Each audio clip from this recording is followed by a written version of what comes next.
Hello everyone, if anyone is here yet, welcome to the stream. I'm just gonna be real quick sharing this to the Discord, and then we can begin. I hope everyone who's here is having a great Memorial Day. Maybe had some barbecue, maybe went out and grilled, maybe you stayed inside and tried to keep yourself from catching the global pandemic of coronavirus that's been going around. I don't know what y'all been up to, but I don't know. I've had a pretty chill day so far. Did some exercises. I'm still losing weight, which is good. Let's see. I can't type and speak at the same time. Very well, at least. I got that song stuck in my head. And I try.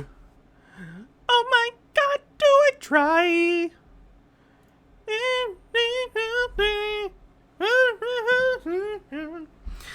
Hello, everyone. Baja Blast, of course, in the house with me, over playing Skyrim in the other room. Bailey Quinn, welcome to the stream. Crimson11. Hello, Crimson11. We're going to talk about the topic that you tweeted at me, actually. You can probably see that from the title of the stream. Hi, son of Minotius. The Life of My, Champion, Chapomon Argon, Hylian Derp, Vince Panacea, thank you, welcome to the stream. Oh gosh, I'm losing my train of thought. I'm real scatterbrained today. Baja Blast and I did ab exercises before I did quite a long walk, and I think my body isn't ready for stream. Hopefully, as this goes along, I'll get a little bit more in the groove. The caffeine will probably help. Update on the emotes. With all the subscriptions that you guys had during the last stream, which was amazing, by the way. Thank you to everyone who subscribed. I have the emotes. They're still pending. I'm assuming the people who look over these at Twitter are probably A, off for the weekend, and B, off for Memorial Day.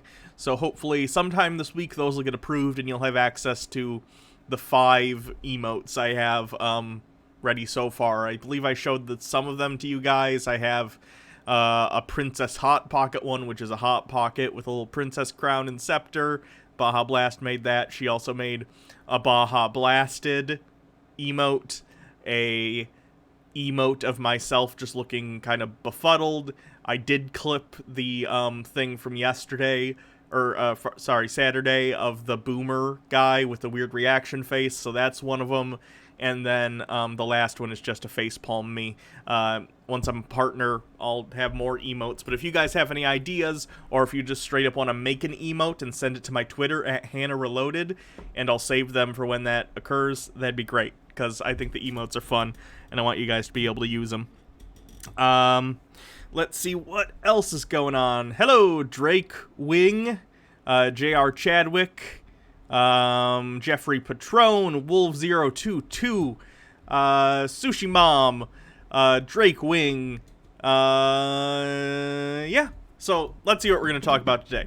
Again, as I mentioned, this was recommended by Crimson11. I may have briefly mentioned this in a previous stream, but I wanted to talk about Elon Musk and his wife naming their son this right here, XAE A-12, and I think Cody Johnston, the tweet Crimson11 actually sent me, was a thing that they are amending it so that it's now not XAE A-12, it's XAE XII, of course being Roman numeral for 12, because apparently this wasn't convoluted enough. I cannot imagine a more hipster doesn't even, that's not the right word. Is there a word for this where, like, it's a rich person who's so far up their own ass that they need to do something like this because, like, oh, my child's going to be so unique. In fact, that's their sister's name, Unique. Spelled very strangely, thanks for asking.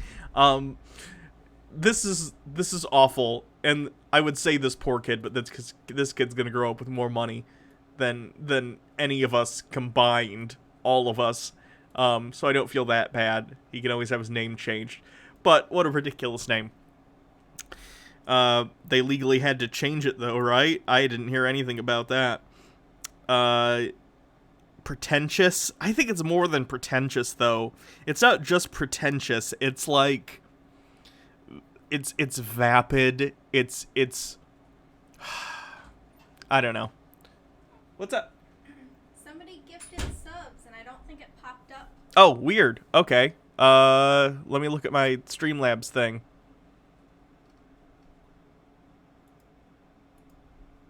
It's on there. Oh, wait. Oh, shoot. There we go. Hopefully that should... There's that one. No. What about, I wonder why that one's not showing.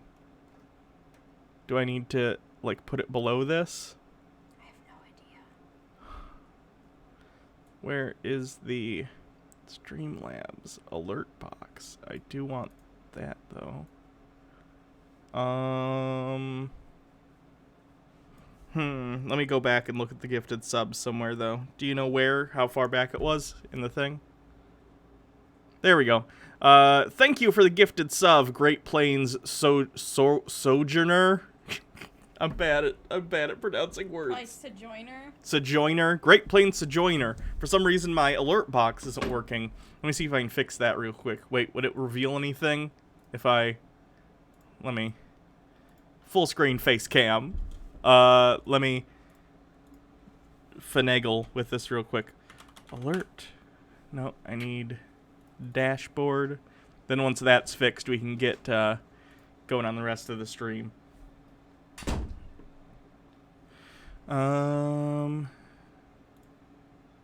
Dashboard. Alert box.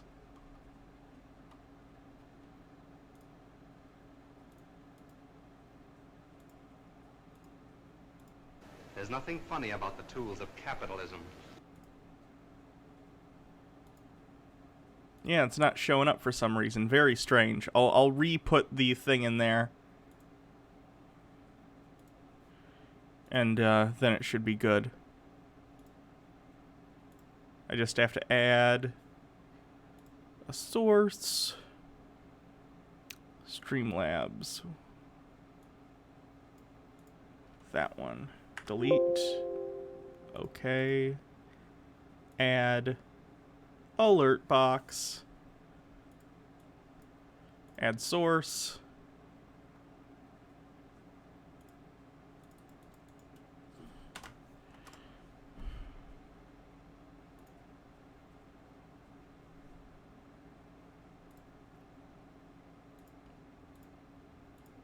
There's nothing funny about the... Okay, hopefully that'll work now. I'm not sure why that didn't work previously. Very strange. So, hopefully that'll go off when things happen. Jeffrey Patron, thank you for gifting a sub. And... okay, now we can get back to the Elon Musk thing. So, Elon Musk and his wife, Grimes, I'm not sure what her first name is off the top of my head, named their child A-12, but it wasn't until Thursday when the Tesla and SpaceX founder appeared on the Joe Rogan Experience that he confirmed the name's pronunciation. How do you say the name, Rogan asked. Is it a placeholder? Apparently not. Musk says the name is pronounced X-A-12, pretty much just as it looks. AE is a character used in some languages, including Danish and Norwegian. It is often pronounced Ash, but some people pronounce each letter saying A-E. So, this is the dumbest name ever. It's mean to this kid. Elon Musk is a fucking psycho, and so is his wife. And frankly, they shouldn't be allowed to have the amount of money they have. They have poor decision-making skills. So, I guess that's all I have to say about Elon Musk. But, oh wait, are people not getting video for some reason now? Will V and B says, any video for anyone else? Oh, someone else says vid working fine for me, so maybe you just need to refresh your browser page. Where is... need that exited. Alright, so what else do we got going on today? We have Sargon, we have John Doyle, we have this guy, which I found during the last stream from one of you guys, or someone else who was here last time. We have this dude who is also like a MGTOW type. There's nothing funny about there we go. of capitalism. Thanks for the bits. Got Deformed says, so why is Tesla still operating in California? Seems like too many labor laws for Musk. I think it's because he likes the image of Tesla as tech bro, technology Silicon Valley firm. He doesn't want to be just considered another automaker, because if they're just another automaker, then their valuation is ridiculous for what it is. Their valuation is tied into the idea that they're this like technology company that's going to pioneer self-driving vehicles and stuff, which I think is all PR and is total bullshit. For instance, they were supposed to Jeffrey Bertone says, eventually I'll find a nice juicy video from the Genesis 2 church, aka the Bleach Church, one day. Nice. How long am I gonna be streaming? Probably about 2 hours, maybe 3. I'm not exactly sure. I don't have a set time or anything.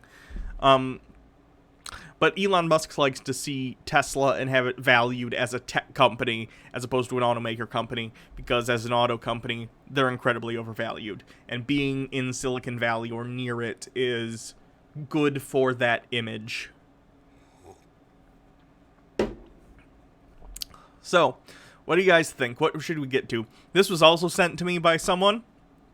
It was forwarded to me from Pseudo Sapien, but she was apparently given it by someone else in chat the other day. This is a home economics video from 1951. I assume it's sexist or something, which is why they wanted to watch it. Nimnix, thank you for subscribing. So maybe we'll start with this as sort of an ease in, and then we can hit the ground running with some of these MGTOW guys. Because on Saturday we dealt with this guy, and he's very against quarantine and wants to go to the gym, and he seems like an interesting individual that we could dive into. Oh boy, make men great and destroy feminism. That might be something we need to watch. Yikers. Hype train, yeah, great. Nimnix, thank you for gifting a sub. Scam train. Yeah, no kidding. Here we go with home economics. The home economics story. 1951. Thank you for subscribing, Waru23.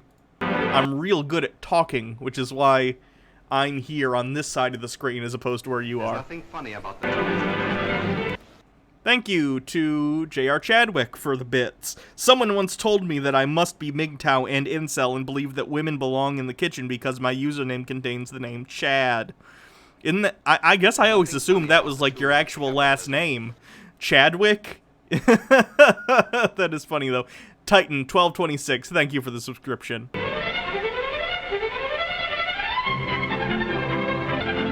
Thank you, Drakewing, for gifting subs.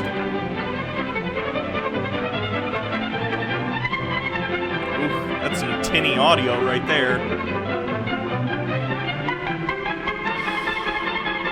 Yeah, J.R. Chadwick says that their name is actually J.R. Chadwick. Have you considered your parents are incels, though, J.R.?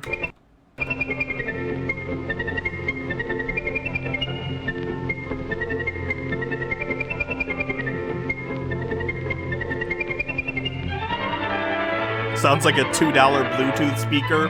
Yeah, like something you pick up at that Five Below store. It lasts for a week.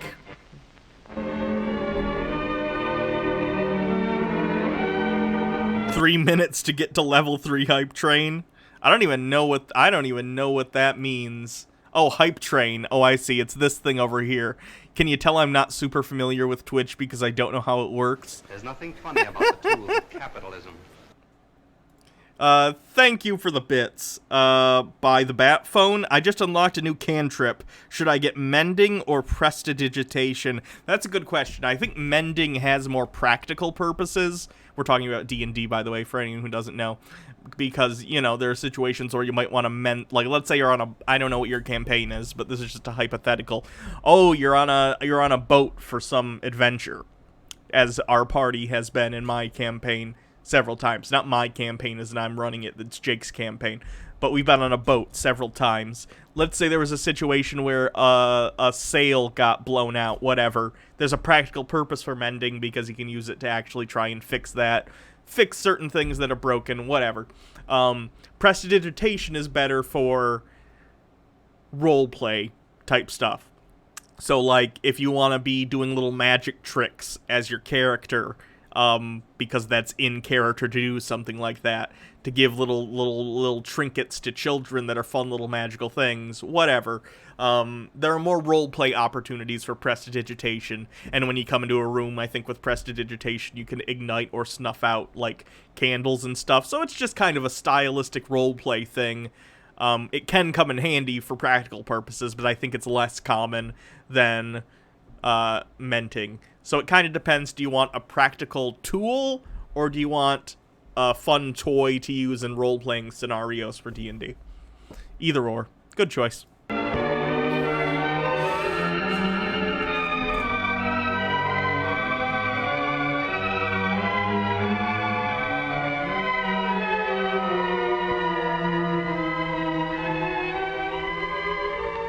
Kay probably can't remember the day or the date. All she remembers is that she was sitting in the study hall. Alice was really going to town on her There's nothing physics funny about assignment. the tools of capitalism. And Freck, well, he was busy with his regular routine. It was just the usual sort of day. Grindle the Heck Doggo Or with 95 was bits. it? Here's some money, I guess. I'm gonna go deliver There's the food bell to from strangers and assembly. hopefully not get coughed on by crazy Karen. Thanks for the great content. Well, thank you for the bits. I hope you stay safe out there. This one was for the girls only. Nothing too unusual about that. Kay found a seat, her favorite, right next the aisle.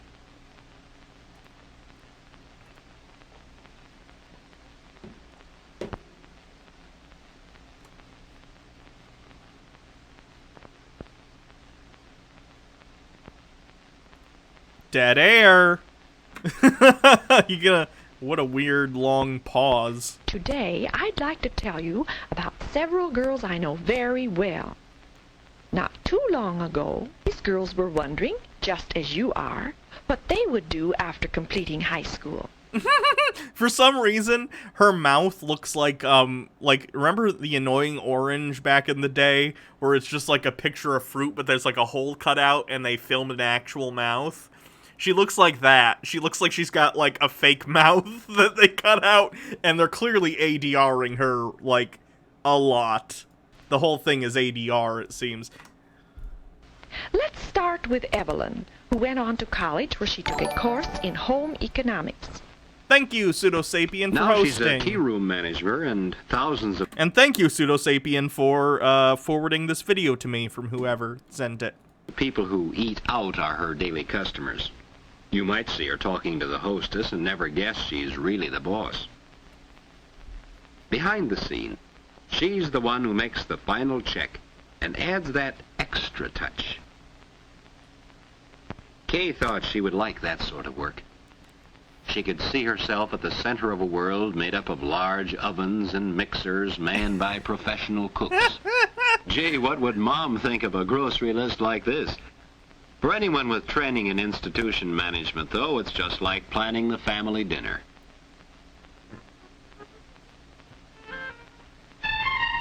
Waru23 says, Charisma Saves And this got is me hooked Joanne. for D&D, In been high school, binging she Let's always Plays. helped Thanks for that. decorate Yeah, for it's the great. parties. I'm glad She you're liked into it. it now. It's a fun game. She still decorates. Gets good pay now for doing it. An applied art major in home economics helped her develop this ability. Kay couldn't resist daydreaming herself into this kind of job. Folks would look to her to help them make a wise choice. She would be asked to go out on appointments, to help people plan lovelier homes. So she's an interior designer. That was under the home economics, The like, speaker umbrella told of at the other time, girls I guess? She knew, real girls in real jobs, good jobs, interesting jobs, well paid too. And everyone had taken her training in home economics. Some had specialized in foods and nutrition, others in education, in textiles and clothing, household equipment, child development, applied art, institution management, journalism.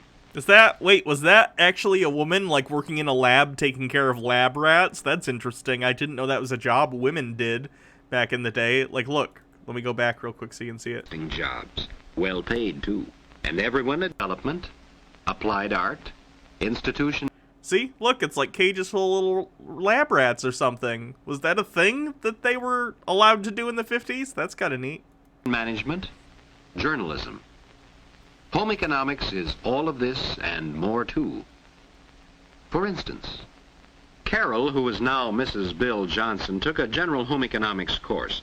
Not one which would lead to professional employment, but one which fitted her for that very important career of being Mrs. Johnson. Oh no! Remember, girls, your career is to suck your husband's dick and make him dinner. Kay's home would be like this.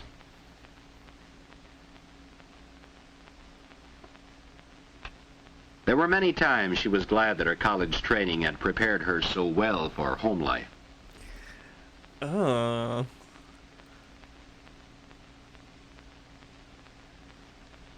There's a lot of awkward dead air in this, too. This would be Many good for times riffing. she didn't even realize that she was using some of the knowledge she had gained, and that her knowledge meant so much to her family, as well as to herself.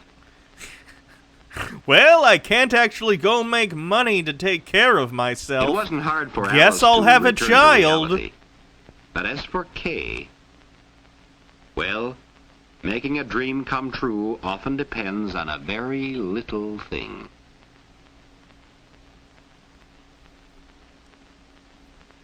Day after day, she had passed by that little book. But now it suddenly held the key to a wonderful future. Of course, there were things she would have to do. Apply for admission, study the courses, and, oh yes, what would Mom and Dad say? There was only one way to find out. Ask them. Do her parents think it's too progressive for a young woman to go to college to learn to be a wife? That's too progressive. We can't let you be go to college to learn how to be a housewife. You need to just go do it right now. You're already 17. You're practically an old maid. Why aren't you pregnant yet? This was important. She realized that now, even before they said anything. Have I watched You Mrs. could America? tell that Mom and haven't Dad seen it. knew that it was important too. College for Kay would mean sacrifices for Mom and Dad. Would it be worth the sacrifice?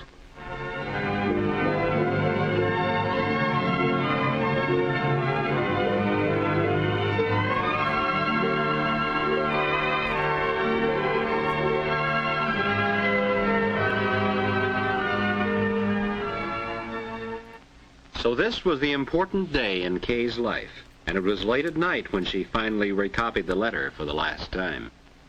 She got a real thrill out of dropping that letter in the box.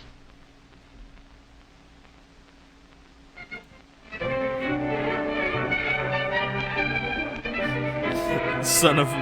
Oh, God. Waiting for a Son of reply was Menodius. harder. Wives are Everybody degeneracy. watched the mail. Concubines are a good old-fashioned And then ideal. You'd have thought Kay was leaving for college the next day.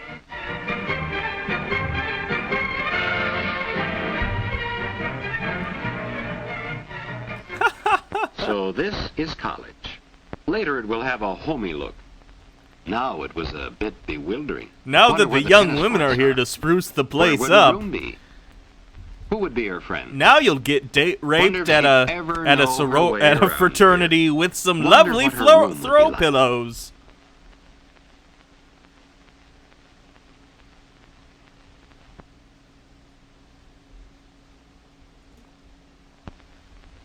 At first it looks bare and not very friendly.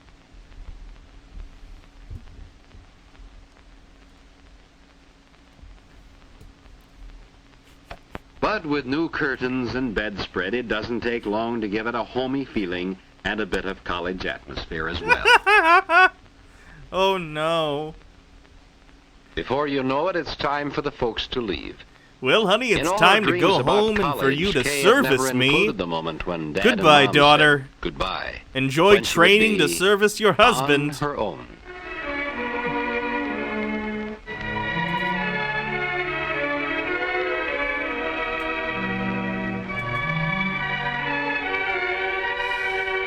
Have dorms always looked like prison? Looks like it.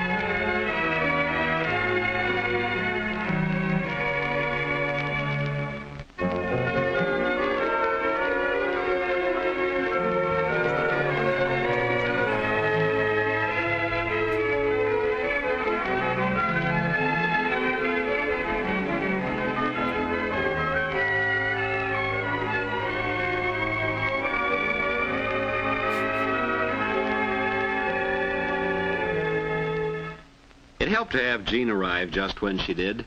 They chatted like old friends. What about? Well, the usual things. And while they were talking...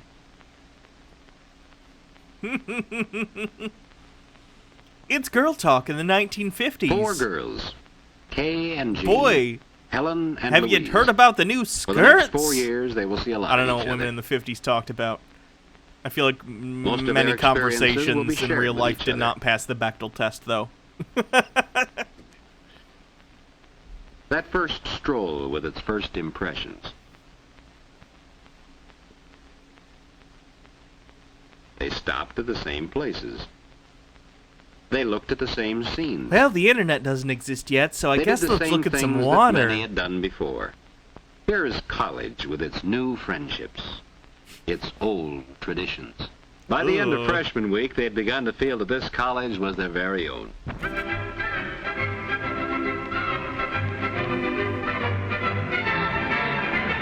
You think this woman's hooking up with this woman and this woman's hooking up with this woman? I'd like to think that this is a growing experience for these women, and they're going to realize that they should throw off the shackles of their oppression and just be with each other. Early October, headed for an 8 o'clock class in home ec hall. Just a part of the crowd. The 8 o'clock was a class in applied art. It helped to build up a knowledge of the beauty of design and color. Surprising how everyone could make such interesting, original designs. Well, I'm glad I spent thousands of dollars to glue random And this study of trash to design this and color board. wasn't all theory. Jean and Helen learned to apply it in their class on costume design and selection. Meanwhile, Tim Gunn's in the All the at like the classes seemed to door, fit trying to peek in because men aren't allowed. I just want to design. together. Even the physics class was what a girl would like. It was about physics in the home. Put plug in hole. Thing go brrr. Physics for women. This course helped you to understand just what makes things run. You put the plug in the hole, and it makes the thing go. I really wonder how in-depth this works. Do they explain, like, hey, there are, like, electrons, and there's, like, an electron flow, and it happens when you plug this into this, and it makes the motor go? Or do they just go, well, you plug the thing into there, and if it breaks, you get your husband to buy you a new one. Class dismissed. Then in household equipment, you could study the practical side. The use of an appliance. In turn, there were courses in foods and nutrition where you also learned the why, as well as the how. College had its sports program, too. It was fun and a pleasant change from the regular routine of classwork. You didn't have to be good at first. You learned quickly. And soon you were out with your friends playing golf or tennis. You were taking part in college shows. Some girls liked it so well they took extra courses to qualify themselves for jobs in physical education, too.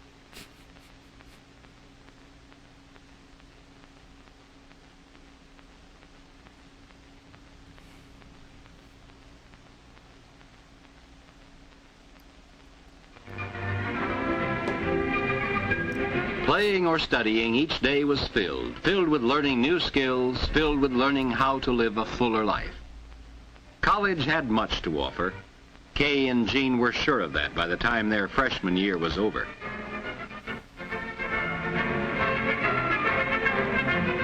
Oh, did they get a new bedspread? That's good.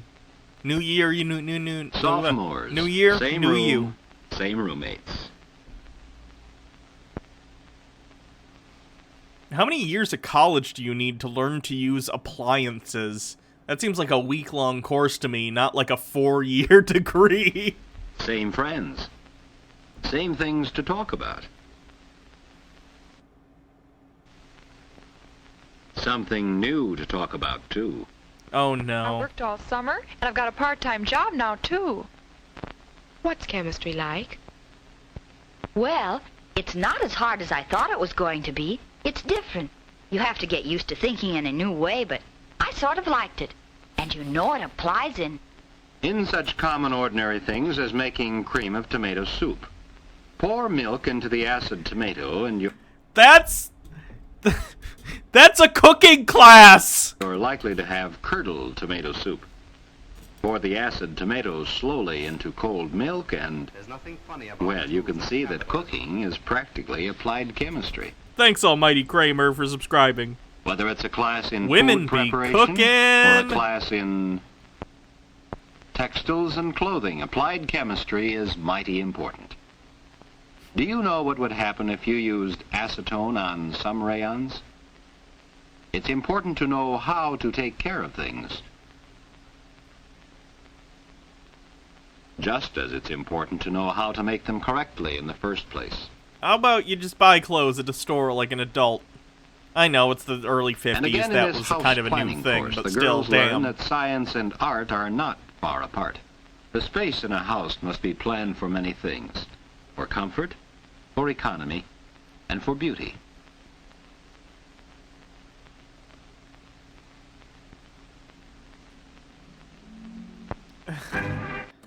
I don't need to go to college to know where to put my fucking couch. In front of the television!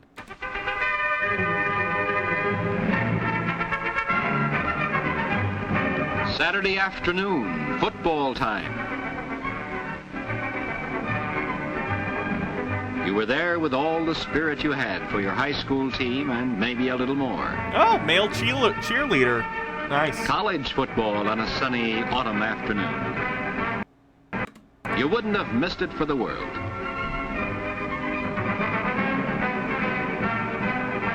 And afterwards, you met the gang. Down at the sock hop to get a malt.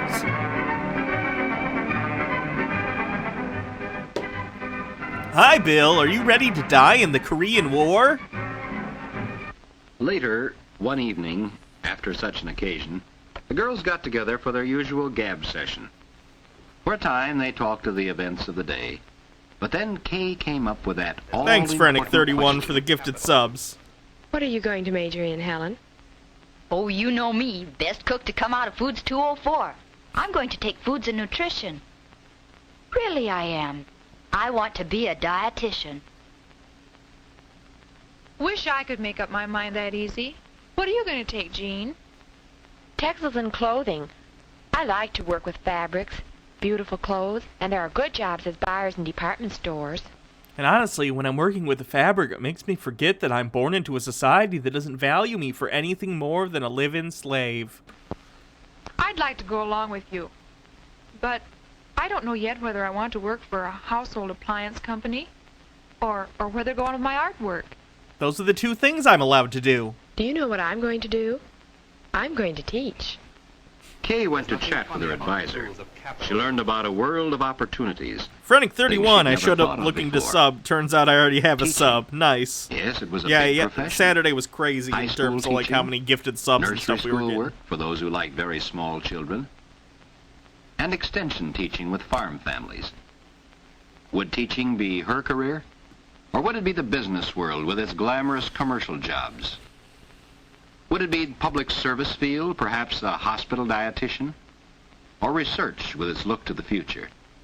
Yes, there would be all sorts of interesting careers, and best of all, when you made a home of your own, all that you would learn would be useful.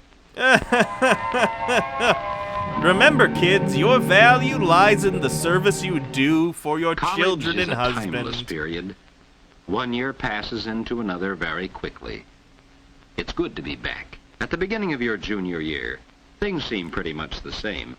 But this is the year that you're ready to specialize in your chosen field.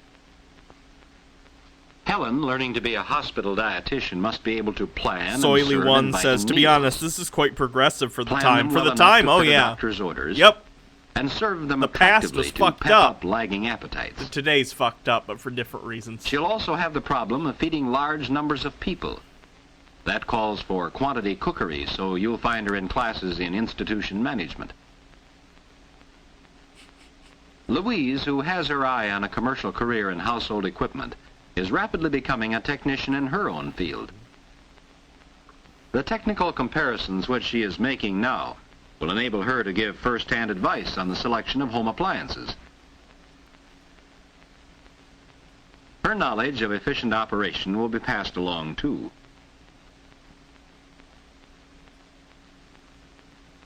What the fuck Jean is was she just as doing? busy in textiles and clothing. I don't even understand what that was she was doing. The It looked like world she had of an fabrics iron, and but of she was also fashions like will be sticking hers. stuff in.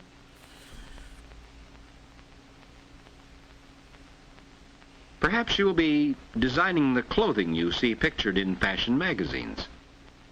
Perhaps she'll be the person who has thought up the patterns you will buy at the store. Perhaps she will show you how you can create beautiful clothes for yourself, or help you choose them at the store. Jane may even find another use for her talents by combining her knowledge of art and textiles. She's She may screen follow a printing. career in textile designing. Nice. The days are filled with other interesting classes too. She made the You would ugly expect to wallpaper find your Kay with her grandparents interest have in in their teaching house in a and child haven't development changed in class. 70 years. But Jean is there too. To study children's clothing requirements? Well, yes. But more than that, home economics means much more than a career. It's a study of everything that makes up a home, including those who live there. The girls learn a lot from the children of the nursery school. How habits and attitudes learned at this age are so important in later life.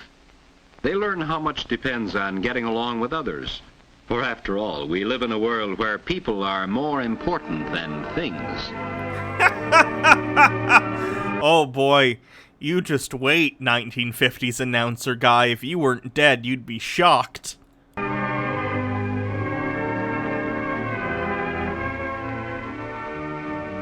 Yes. Oh yeah, no, they're all white people. Of course they're all white people. They have jobs. People in the past didn't let non-white people have jobs. College is a rich variety of experiences. At least not for the general You population. tell Mom and Dad about the little events. One little boy is just darling. I really like that class. And the big ones, too. Tonight is the big prom. I'm wearing my new formal.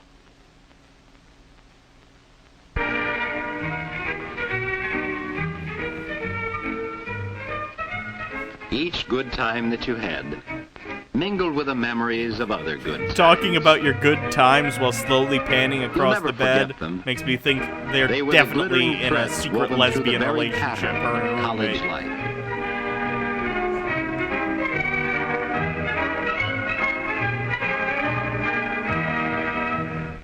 Being a senior wasn't much different from being a junior. Student teaching was in line for Kay. Wait, an undergrad is doing student teaching? And Jean was busier than ever in That's her advanced crazy. courses in textiles and clothing. Helen was deep in studies on food There's nothing funny biomanship, about the tools of getting her capitalism. J.R. money's Chadwick worth, with that is. 100 bits. I One have of the many things she'll be doing Oh, next God. year in her job as a dietitian. prosopagnosia, and these women might as well be the same actress to Louise, me. Is Wouldn't that the you thing know where you she'd be in a can't household equipment differentiate from laboratory? faces very well?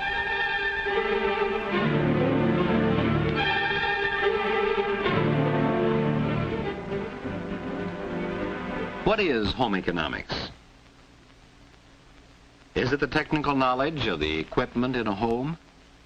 Or the Crimson 8. understanding I of how honestly to wish they create had these beautiful classes in high clothes and school. more attractive I had to homes? learn all these things myself, and I still Is am, it the to be skill to honest. prepare Yeah, an- I don't think a home economic class for everyone in high school is a bad idea. Learn to sew stuff, learn to cook basic stuff, learn to, like, balance your bills and, like, all that kind of stuff. That'd be fine. Learn to, like, file your taxes. I don't know. Attractive, nourishing meal, or the ability to teach others these many things. Yes, home economics is all these and more, too. To put it another way, each girl has been preparing for two careers. One, her chosen specialty. The other is a career in homemaking. And so, as a special part of their training, the senior girls actually share the management of a home. First of all, the girls met their advisor and decided how they were going to take turns at managing all the household tasks. This was no make-believe situation. With 8 hungry persons to feed, Jean would have to draw on the knowledge she gained in basic courses in foods and in equipment.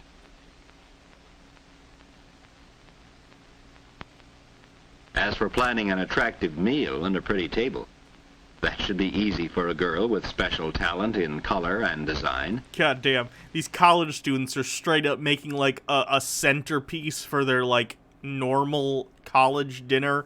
Meanwhile, I, at fucking 26 years old, am throwing ramen in the microwave. I may have failed as a human being. Kay, too, would draw on her knowledge of household equipment and of textiles to take care of her turn in the laundry. God damn, look at that washing machine. That's fucking huge. Louise, for a few days, would have the most envied task in the house. Sooner or later, everything and anything you had learned in your home economics course... Wait, why was there a baby? They're all college students. They're all in college and living together. Why was there a baby? Did one of them get pregnant and have a baby that they all live with? This would prove useful.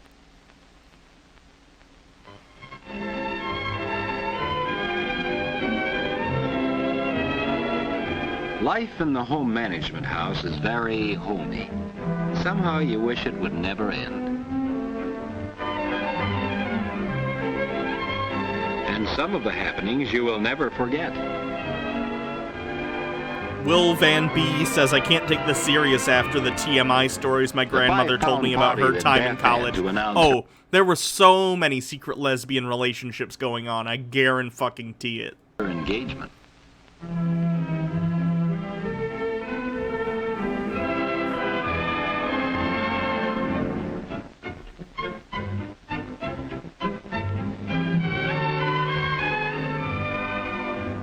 The days roll by, and even before school is out, you have a new topic of conversation. Getting your first job through the placement office.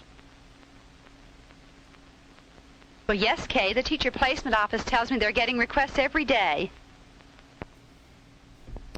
Jean, I think this job in a department store will be very interesting to you. Were any of the secret lesbian relationships interracial? I assume colleges in the 50s were still segregated. Segregation wasn't illegal yet. Internship. Yes, Louise will be happy to accept the position. Graduation.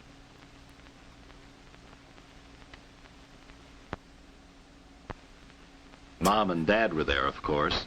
They didn't say much, but you knew they were pleased as punch. You know how parents never show their approval because it's the 50s and they survived war.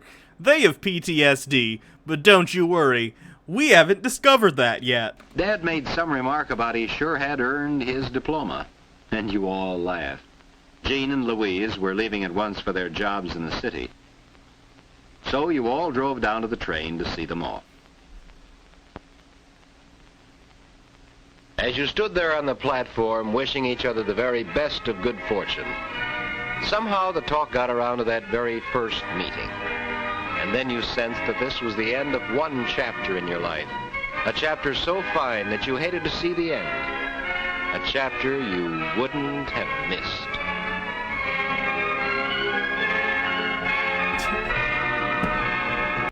All right. That was kind of interesting. I didn't hate that as much as I thought I would. For the time, relatively progressive. Again, doesn't quite hold up, and it seems like that degree... I mean, at the time it was useful, I guess. Not so much anymore. Not a 4-year degree with that information, at least. Alright, let's see what this Elliot Hulse guy's got going on. We watched the coronavirus... we watched this 2 days ago. Damn, he seems to upload a lot. Lots of little short videos, all from the same exact camera angle, even though he's standing up. Like, I understand if you're sitting down. Like, this is a fixed... Like, this camera's my webcam, so it makes sense. But this guy can move around. He just really likes that sword in the background, I guess. Let's see. Don't even look at women. That could be interesting. What are his most popular videos? What are his most popular stuff?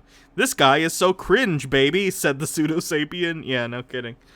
Bleach Church video for later. Jeffrey Patron. Let me... Okay, we'll watch that after the whatever video we watch from There's him. nothing funny about the tools of capitalism. Dim302 with 100 bits. I recommend this lovely character. He has another channel that's even bigger, but it mostly focuses on fitness. Okay. Let's see how to create a deeper voice. Okay. Don't let the vagina fool you. All right. Well, we got to watch that one, don't we? So our buddy Rob has met the perfect woman.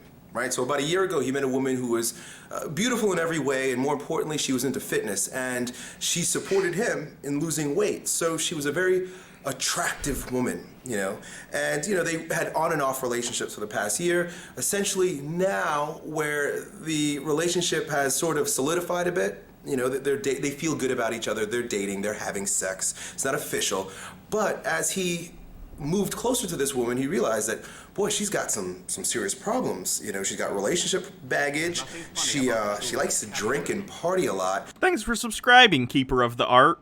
And this is definitely a detriment to our buddy Rob and his goals in life. So here he is, finally with the woman who was very attractive to him. You know, in the beginning they weren't very close, you know, but he really was lusting for this chick, and she was yielding a little bit. She tickled him a little bit. And now they're in a situation where finally they're together, but he gets a deeper look and realizes... Ooh, I'm getting lots of video suggestions for later. I'll try and get to these. Oh, wait, that was just a link to the whole channel again. Did you mean to do that? Oh, this guy. Yeah, I already actually have him pulled up. I started watching him the other day. I think Mr. Atheist did something on him, which is where I found out about him. So, yeah, I'll check him out a little bit later. Realizes that, boy, this bitch is problems. She's nothing but beef, and he doesn't want to deal with it. He's like, I'm conflicted now because I was attracted, and all the good things that she had, she still has, but there are spiders and cobwebs and a whole lot of nastiness. So, like a human being, she had flaws. Great. In that closet. So you got to recognize that there is a primal nature to the man and woman, and it is embodied. Yeah, this Crimson 11 says this video just isn't the same without the giant wall sword in the background. The vagina, soft and yielding. Fun fact: this guy got married to the woman he lost his virginity to. Explains a lot of his behavior. Yikers! That's well. What, did he marry her specifically because of that, or is it just happenstance? Because some people do just find someone and they're, like, with them. I would need more context. It is often and always, actually, a representation of the character of the female. The woman advertises and brings in. Danzig Stardust, just wanted to say you're looking super cute this evening. Thank you, I appreciate that. So basically, they've got to become attractive, right? Marketing. Do what you have to do in order to bring in, create a environment where a man would want to come in, right? Like the vagina. Oh, right? God, they attract what? and absorb. The nature of the penis is to hunt down. Okay, so he's saying, women, it is your job to attract me as a man, because that's nature, you know. He's basically saying, whole accept, stick, stab. Therefore, you should be very receptive and open and welcoming as a woman, and a man should be aggressive and direct like the spear that is the flesh dick that he's attached to.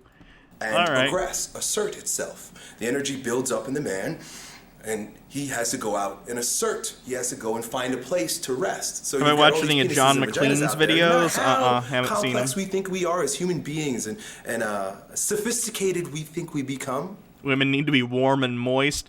Anytime I do physical activity, I know I get warm and very moist, so... The nature of the penis and the vagina does not change. Attract and absorb, hunt and assert. It's the way we behave in life. It's the way we the way our bodies look. Apparently he's never heard of dominatrixes. They seem pretty in charge when they're doing their thing. Just pointing it out. Okay? So you've got to be very careful, right? Because if you have an ungrounded searching and asserting attitude, that means you tend to turn your brain off, especially when it comes time to sex.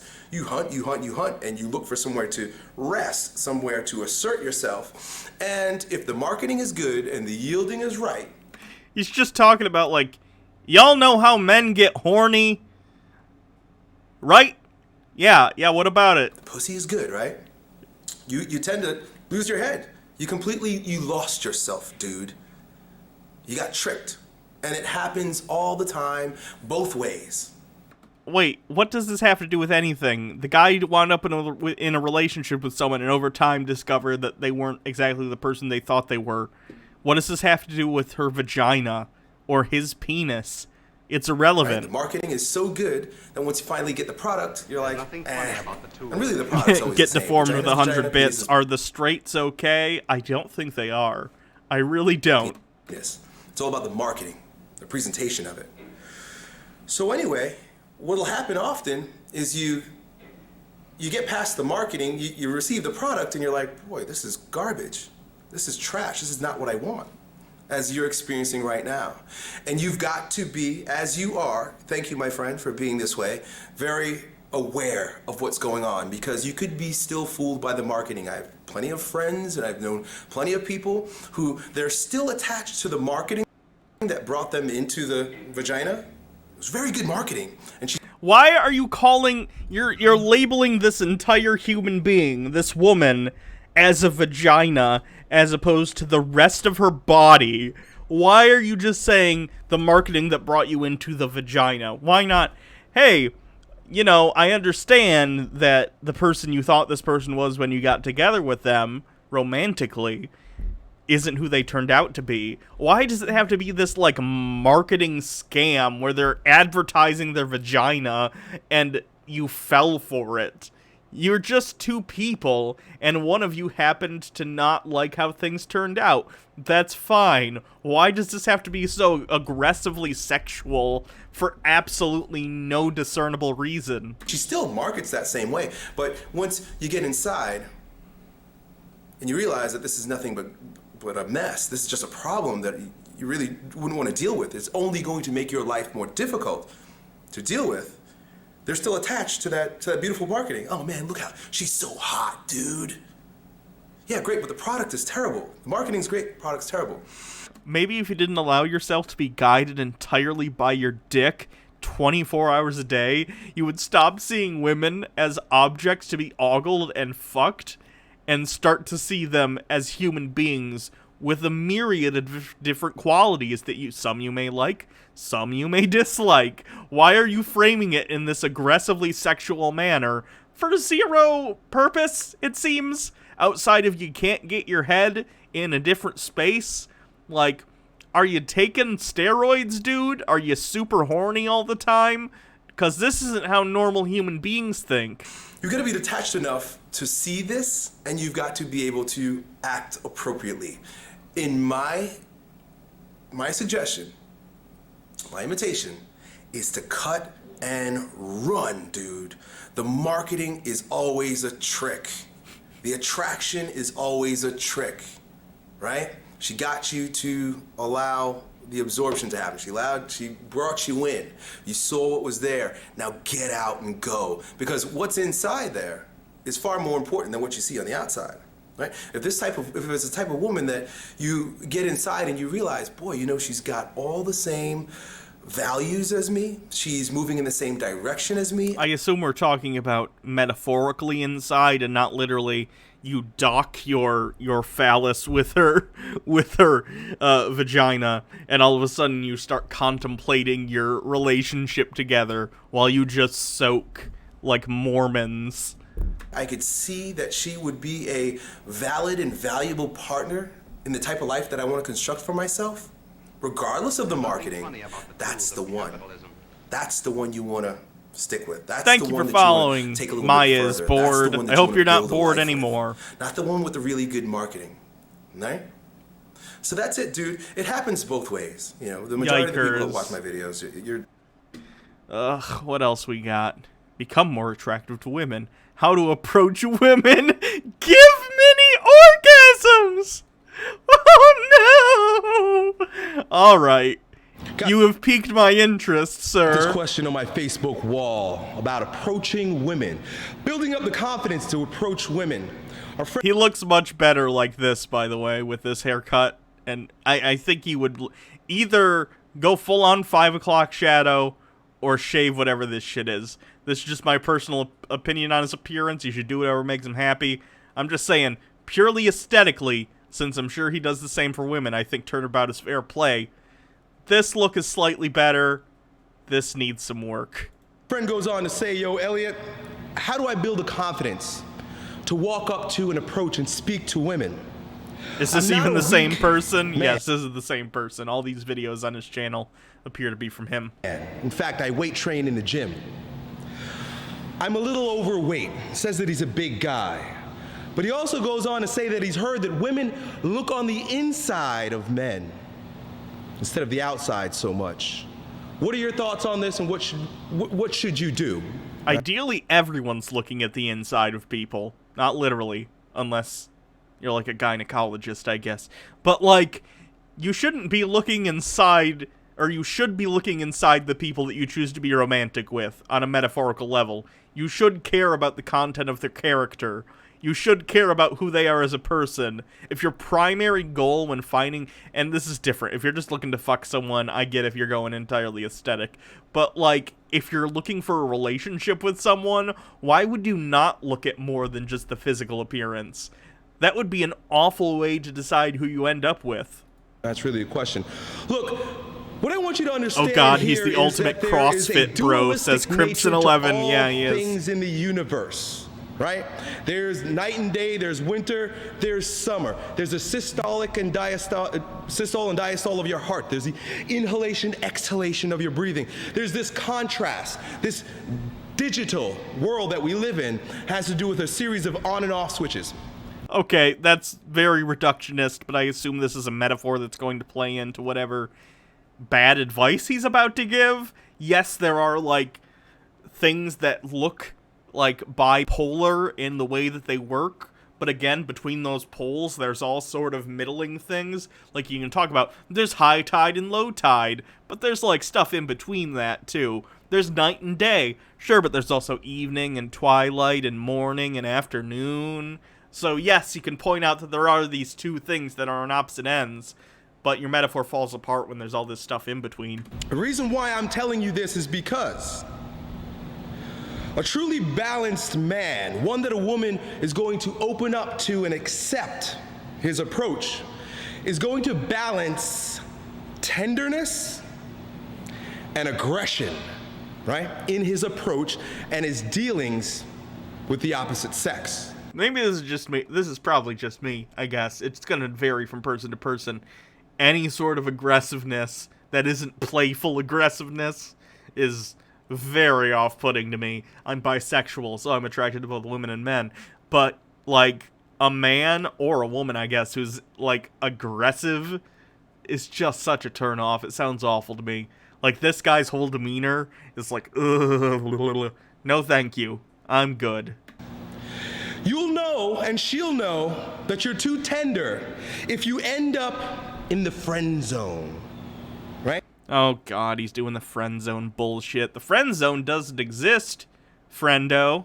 And what that means is that you've been so tender without balancing aggression that she says something like this: I love you like a brother. Okay, you know you can have relationships with women that aren't predicated on the fact that you want to bone her, right? Like, you can just have platonic relationships with people.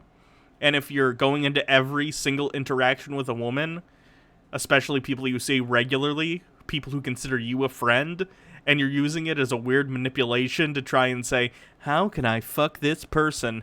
That's disgusting. That's honestly disgusting. And incredibly creepy.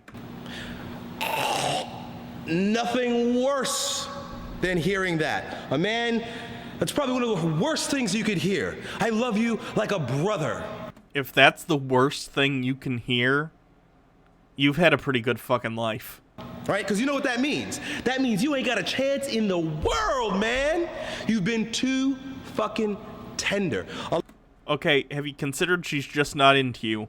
Women are not obligated to like you based on a specific set of behaviors you have prescribed for yourself. Women are into different things, just like men are into different things. In fact, this is just anecdotal. In my experience, women have a wider variety of the things that they are into in terms of personality, in terms of physical attractiveness. It's a range and it's a gamut for everyone. Like, it's different. No two people have the exact same things they're attracted to. A lot of big guys, a lot of fat guys, overweight guys. I'm not making fun of you. I'm just putting you in shedding light on the situation here. End up in the friend zone because they realize that an opening of the heart is a form of tenderness, and they use that to bring women close, right? We're going to talk about that in a moment. But the other side of the spectrum is that aggressiveness, aggression. You've got to balance the two. You know that you're overly aggressive when women are they put up walls against you. They're a little standoffish because... Or maybe they just don't want to deal with you. Again, there's a lot of reasons that a woman might, be standoffish with you. Yes, aggression is absolutely one, but why are you trying to key on being aggressive in the first place? It's like he's 2 seconds away from telling you to neg her. It's very stupid. Because you just come at them just a little too hard. You know these guys.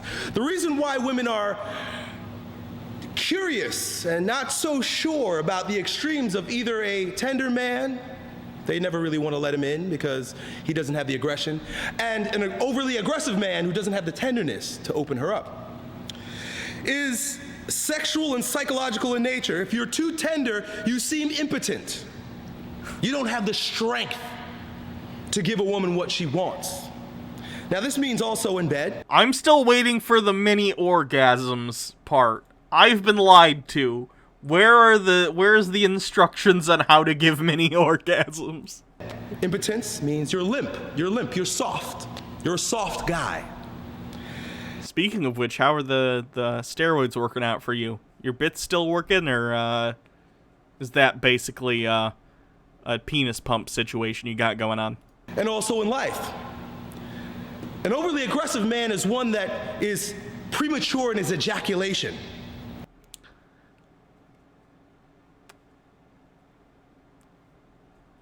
Is one that's just too excited, too much. He's reaching and touching way too quickly without any tenderness. So you want to be able to balance these two. So I'm going to give you tips on how to stimulate your tenderness and aggression. If you find yourself too heavy on one side or the other, you use some of the tips that I'm going to share with you to bring yourself back into balance. I'm assuming you're probably too much on the tender side. Right? This is my assumption. But I'm going to start with the tenderness, because you probably already know this by instinct, but a lot of aggressive men, premature ejaculators, right, don't understand this. You've got to soften a woman first, and you've got to give her a mini orgasm.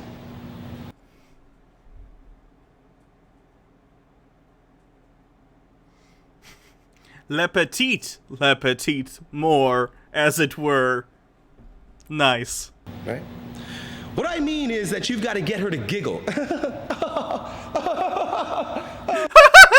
Wait, does he think women laughing at your jokes is akin to a mini orgasm?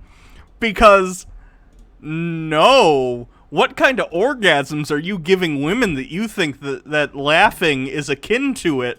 What is wrong with you, bro? No! God!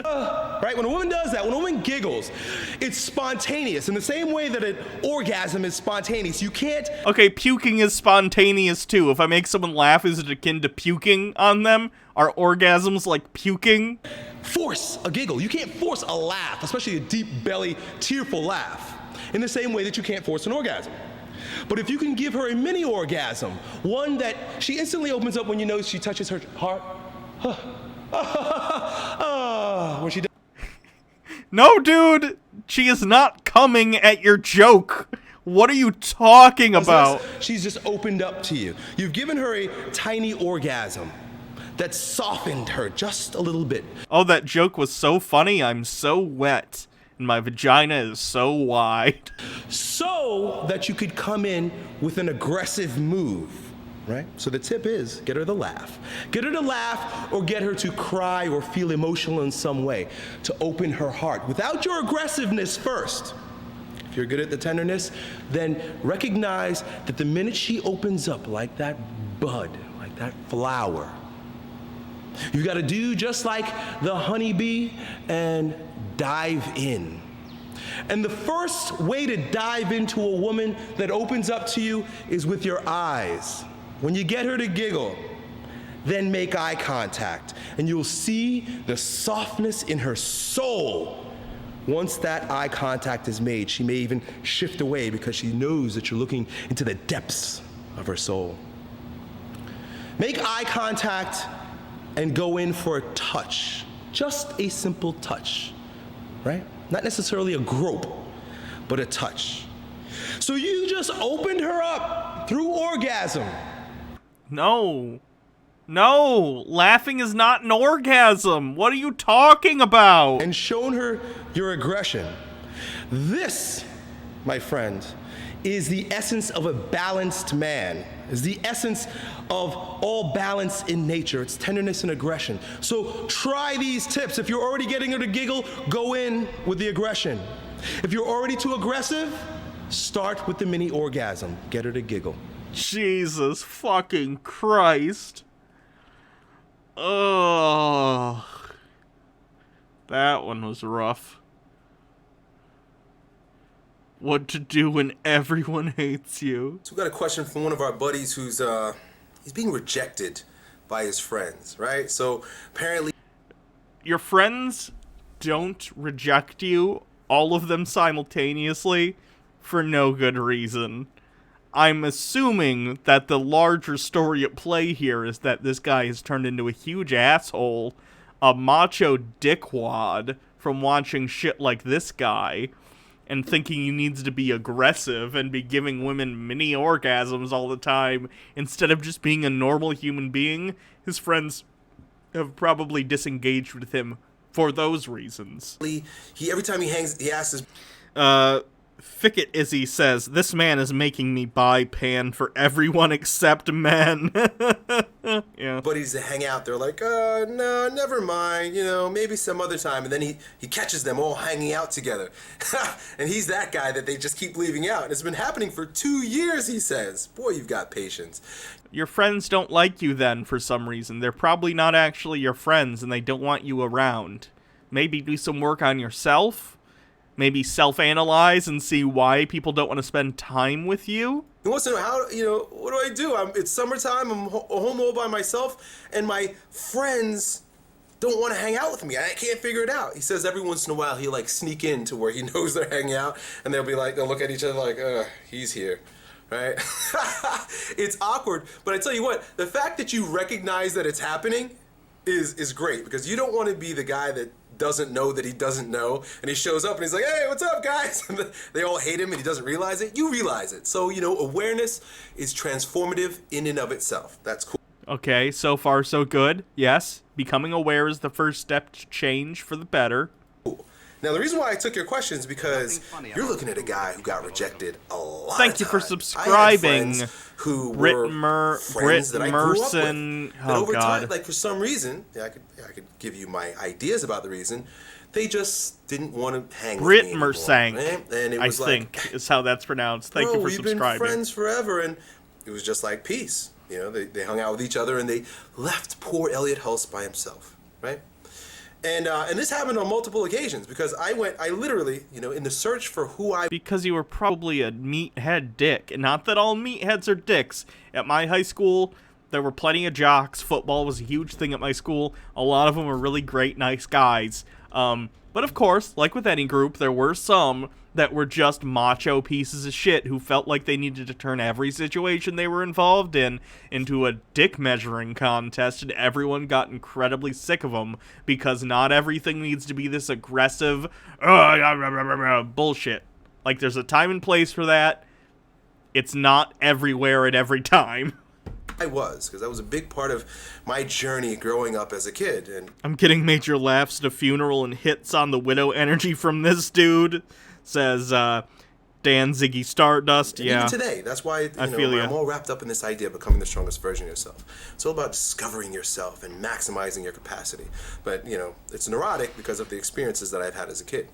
Anyway, so I went from one end of the spectrum. If I showed you like my friends from when I was, I don't want to say the ages because some of them watch my videos and they're like, Elliot, they're going to send me like an apology email. Probably not, but from I doubt one it. stage of my life to another stage of my like they were on the other ends of the Dim spectrum. 302 I says, hung out with it still blows my mind that I used to actually watch this guy thinking he had a good life advice, but now that I'm seeing it years, I assume you mean years later, I can really see why all his advice is trash. Yeah, well, at least you wound up here. Just like he's saying here, and he's accidentally being right. You've created a better future version of yourself that looks back at this guy's trash and sees that he's weird. Good job. everybody, and everybody rejected me. I got rejected on both ends of the spectrum, right? I just did not fit in. So, I took your question because I can empathize. What do you do?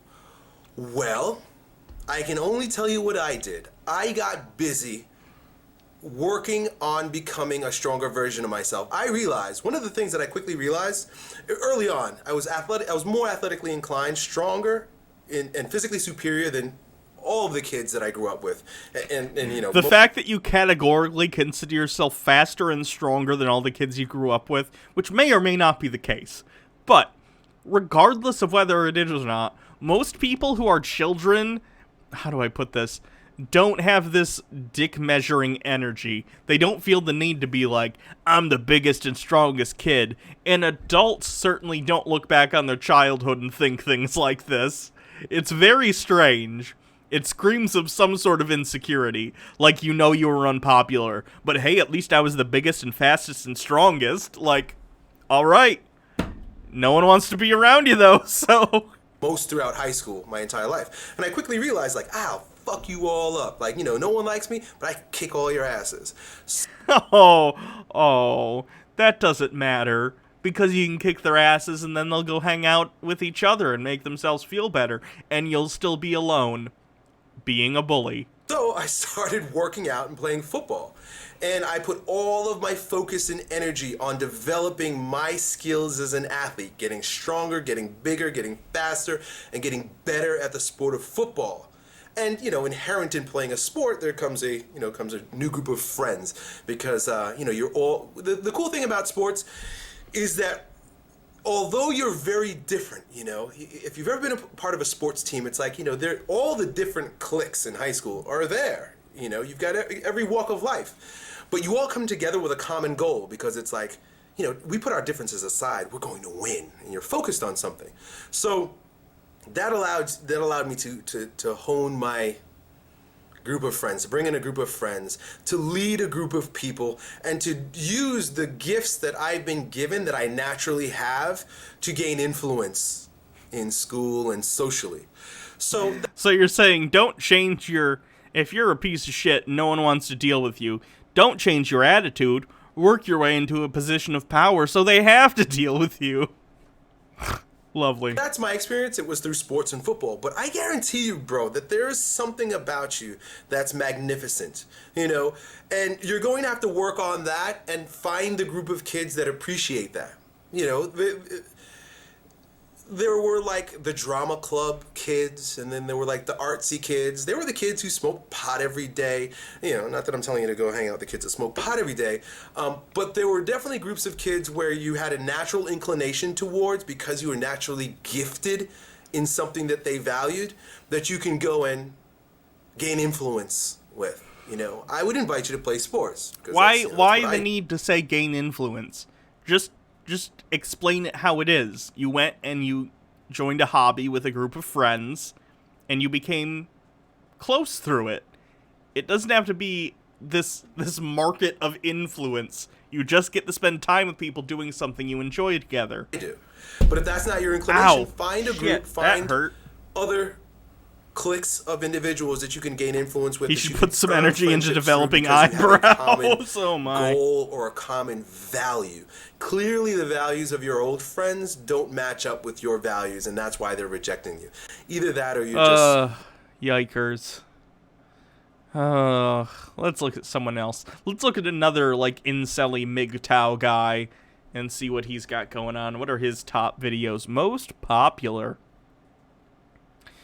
Women complains about avoidance in the workplace. 40-something alone and childless after dumping good husband to do better. Oh, yike. Is this a bunch of... This is a bunch of anti-SJW, circle jerking, I would imagine. Based on some article or something you read.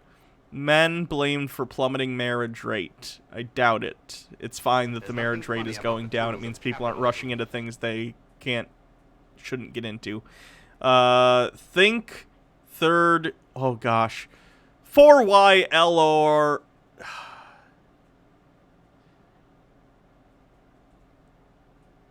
Think Ert Taylor, something like that, has subscribed. Thank you. I'm so good at reading these names. I'm fucking nailing it. Thank you for subscribing, though. I can't read vanity license plates either. I have a trouble deciding where the brakes should go, and I can't decipher the word unless I see where the spaces are supposed to be. Woman writes about men who stay bachelors forever, creating unhappy women, blah, blah, blah. Economist humbles gold digger. These are all fan fiction-y bullshit. Men will have the last laugh. Oh, boy. Alright, guys. Welcome back to Strong, Successful Male. So for today... Did he intentionally frame this shot so the AT&T logo is right here? Or was that just a coincidence? I'm going to be talking about why men will have the last laugh. Now, guys, I get it. You may be oh, you guys thinking, can't see the AT&T logo because my thing is blocking it. We're not going to have the last laugh. Well, let me tell you, based on what I'm about to tell There's you... There's an AT&T logo, like, right below where this box is. We'll see where I'm talking on a building behind him. So, guys, a few weeks ago, I was Video's at a party. quiet. My buddy was throwing for his kid.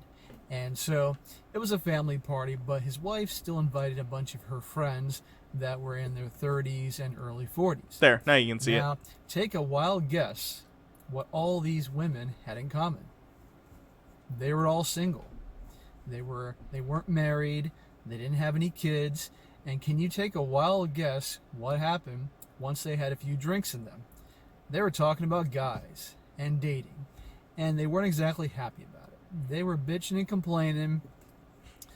Is this guy's definition of bitching and complaining anytime any group of women talks about anything? Because I feel like he's the kind of guy that anytime a woman opens her mouth, he thinks, oh, the bitching and complaining. There are no good guys out there, or men don't want to settle, or basically bitching about us, because that's what they do, right? And so I'm yeah, the reflections in his glasses is super, super distracting. I know these girls. I've known them for some of them for 8 to 10 years, because and yet you're still gonna shit talk them on the internet. I assume they're your wife's friends or something like that, but I don't know. Are you married? Are you single? I actually don't know much about this guy, but the fact that you've known them for years and you're about to shit talk them for 10 minutes, do they know you do this or no? They throw parties. You see some of the same faces, so you get acquainted, And let me tell you, these women. Believe me, when they were in their 20s, and some of them that are in their 40s now were in their early 30s, they were hot. They were... Okay, so not only are you going to shit talk them, you're going to say they're ugly now by comparing them to their younger selves and saying they used to be hot, implying that now they're fucking ugly because they're adults. Good-looking women, at the very least, the least good-looking one was a 7. But the rest of them were 8s and 9s. Yes, I would love for my male friends to rate every woman that he knows by number. That makes you feel real special. And they have no problem getting guys, all right? And now that they're in their 30s and a couple of them in their 40s, they're having a really hard time because here's the thing, guys. For women, their prime is pretty much 18 through 32. He considers their prime to be the period in which he wants to fuck them. Fuck their personal goals, how good they are at their career, their upward momentum, the fact that they might be improving upon themselves as time goes on, like all human beings should do. If he doesn't want to stick a dick in it, that's a failure right there. You know, now don't get me wrong. You can have some smoking hot, beautiful women in their 30s and 40s and shit, sometimes even in their 50s. Jesus Christ, it is so blatant how much he's clearly showing that he only values women for how much he wants to fuck them. It's disgusting. If they really take care of themselves, they're in the gym working their bodies, things like that. But still, there's nothing in comparison to a beautiful woman in her prime in her mid-20s. Even if the woman in her 40s is hot and takes care of herself, it's just... Have you looked at yourself, dude? You're not like... I mean, you're... I don't mean to... I wouldn't normally comment on someone's looks, but the fact that he's doing them to other people, you're not the most fuckable looking dude out there. I mean, you're fine, but, like, do you think you're in your prime right now? Because you should probably take another look. Not the same, and we all know it. So, a woman's value takes a nosedive once they get to their early 30s, and they all know it. But the interesting thing is, over the... Crimson 11. Well, at least you didn't say younger than 18, at least not out loud. Yeah, He seems the type that in a conversation about pedophiles... he brings up, like, actually, they're ephebophiles. 20 years or so, definitely the last 20 years, women been told to work on their careers and all that stuff like that, and then put off all the marriage and settling down until they get to their 30s. But the irony is, the 30s is when their market value tends to take a nosedive very quickly, kind of like when you buy a car. You go buy a new car at the car dealership, and the second you drive that car off the lot, the market value of the car takes a nosedive. It's the same thing with women when they get to their 30s. No, it's not. You're just a dick. What's wrong with you? What about men when they hit 30? Or do you not care and don't consider that about men because you don't want to fuck them? Oh, you're saying you're a hypocrite? Yeah, we got that. But for us guys, our value begins to take off in our 30s and 40s and 50s. Oh, so men age what? Like fine wine. Let's... Man in his 40s. Let's take a look. We can probably find some gross ones. This guy's relatively attractive. This guy looks like a dick. This guy looks like he listens to Richard Spencer on the reg. This guy, I mean, he's in shape, but he's not, like, great looking in the face or anything. Let me look average.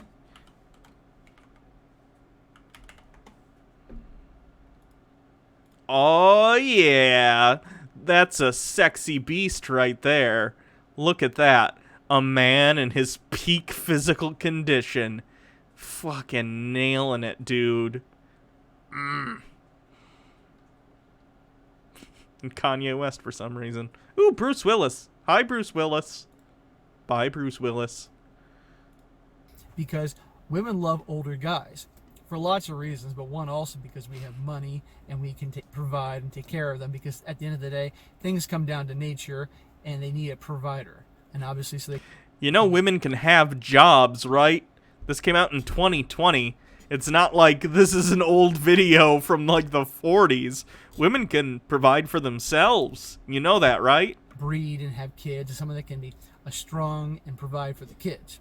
But anyway, back to what I'm saying is, so these women that are in their 30s and 40s are bitching about being single, and there's no right guys out there, and the guys don't want to settle down. And so, guys... You're the kind of guy who is not a nice guy that they don't want to be with.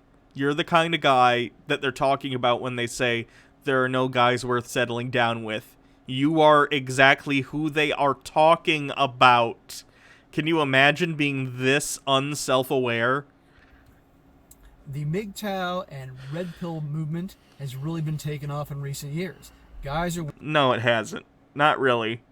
The amount of people who self-ascribe the label of MGTOW is not making any noticeable difference in the dating pool whatsoever. And even if it were, a woman would not want to be with someone who self-ascribes the label of MGTOW because it's fucking pathetic.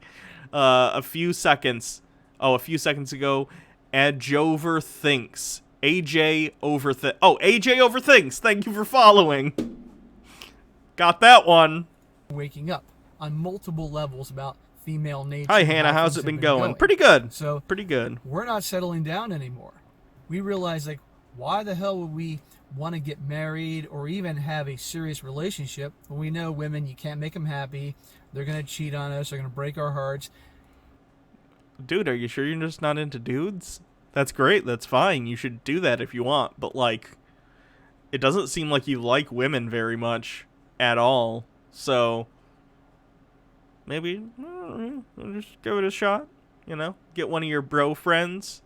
Get a little bro job action going. Might work out for you.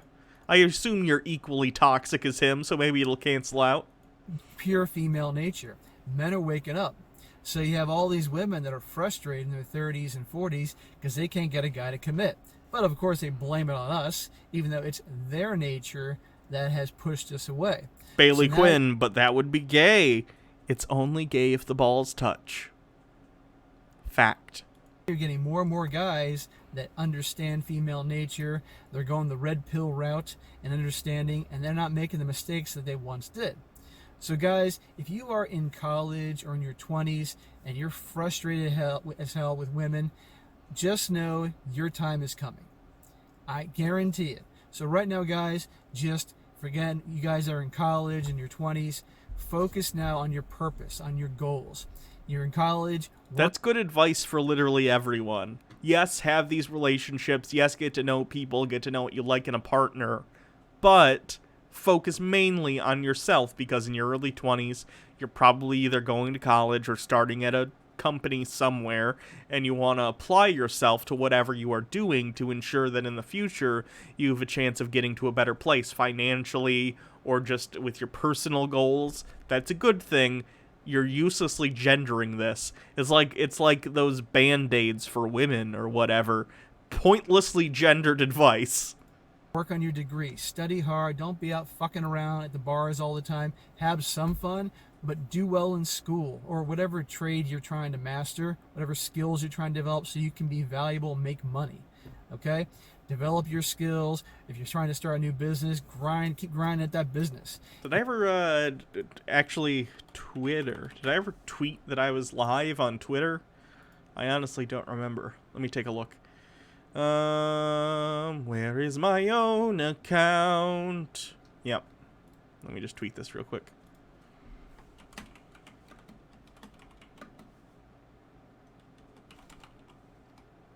There's nothing funny about the tools of capitalism.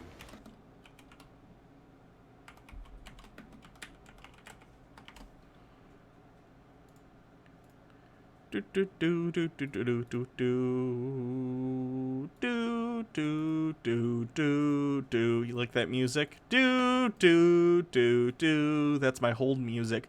Do do do do do do. If you go to the gym, Oh, there was a thing. Thank you, uncreative name 666 for following. which you all should do because I'm a personal trainer, so believe me on this. Keep yourselves in shape. Get your body strong, healthy, because that's going to help your game. And I'm not saying, again, you got to look like The Rock, but just... Yeah, gosh.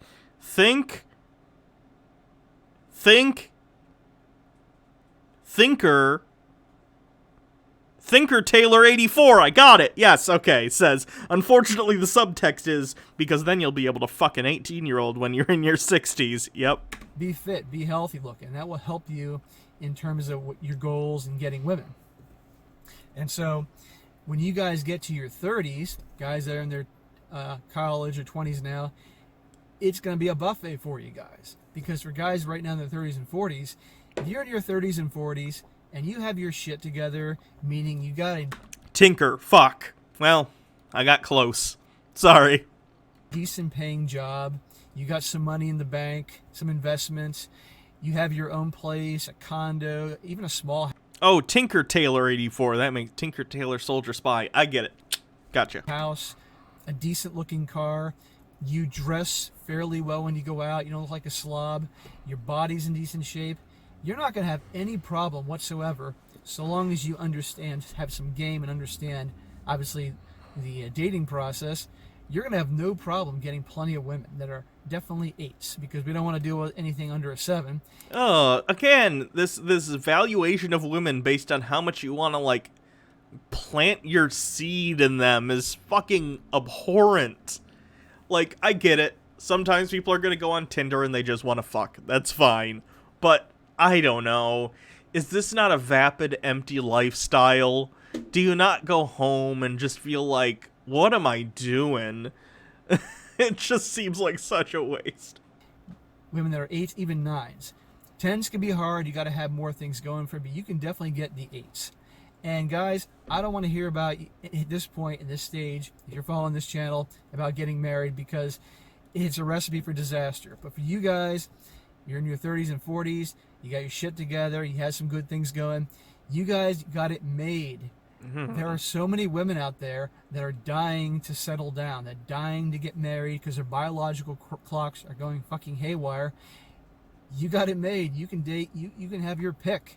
Meanwhile, they need to find a guy, and they'll settle, because women in their 20s, they're focusing on their career, and they're dating a lot of guys that are honestly either scumbags, the guys, a lot of them that we hate, or guys that are older. And the older guys that are successful, you know, the old joke about the women want the guys that are the 3 6s, 6 feet tall, 6-pack, and 6-figure. Women in their 20s are going for those guys. What's so strangely hypocritical to me is the idea that he's stereotyping women as gold-digging, Chad-chasing whores. Meanwhile, he's giving advice to tell men, hey, you'll be able to fuck really hot women. How is what you're doing any different than what you're accusing women of? It seems like supreme projection of the worst kind. But those guys that have their choice of women, they'll have their fun with these girls in their 20s, and they'll kick them to the curb afterwards. So guys, when you get to your 30s and you've gotten some money, you're in your career, you got more comfortable, your social skills have gotten better, these women are looking to settle. And all you have to do is just go out on your dates, and when they ask you, are you looking to get married? Do you want to have kids one day? You just smile and say, yeah. The right girl comes along, that's all they have to hear. And you can date them and sleep with them, and when you're done, do exactly the same thing that they've been doing to you when you were younger in your 20s. Oh, so you're saying that because some other woman at some point maybe didn't want a long-term relationship with you for a myriad of reasons. With this guy, I'm assuming it's because he's a piece of shit. Because of that, you then have the right to treat other completely different women in the future like trash. Your idea for being slighted is to slight others in the same way because you think you've earned the right. Do you not see how that perpetuates a cycle of mistreatment that would never end if people continued to behave in the way you're advocating for?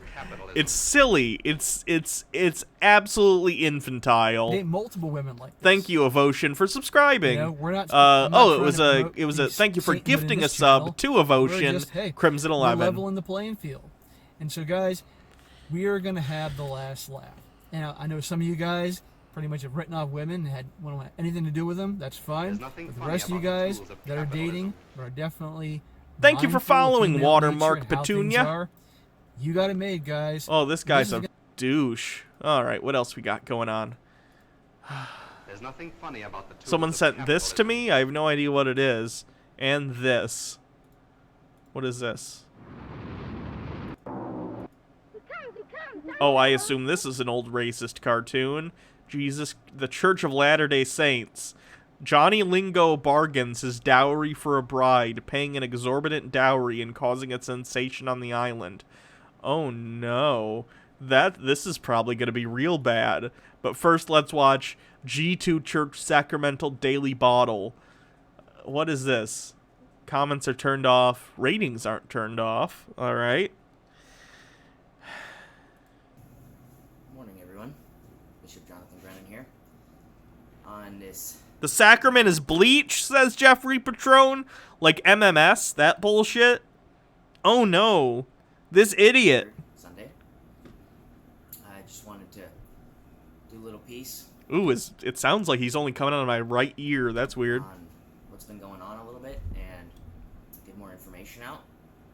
Just passing it on.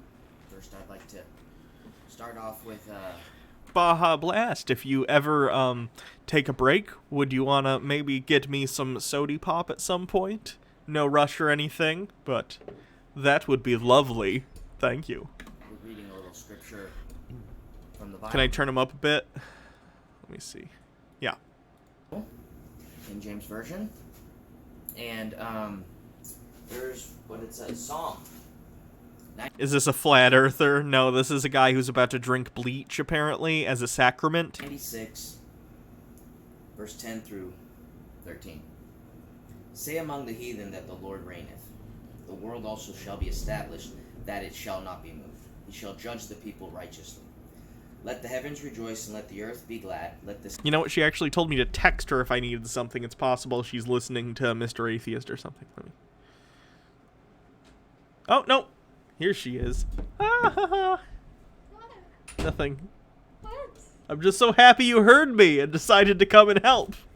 Thank you. You're lucky, because I did have it muted and was just looking at chat for a little bit. I'm watching Hoarders. Oh, how is it?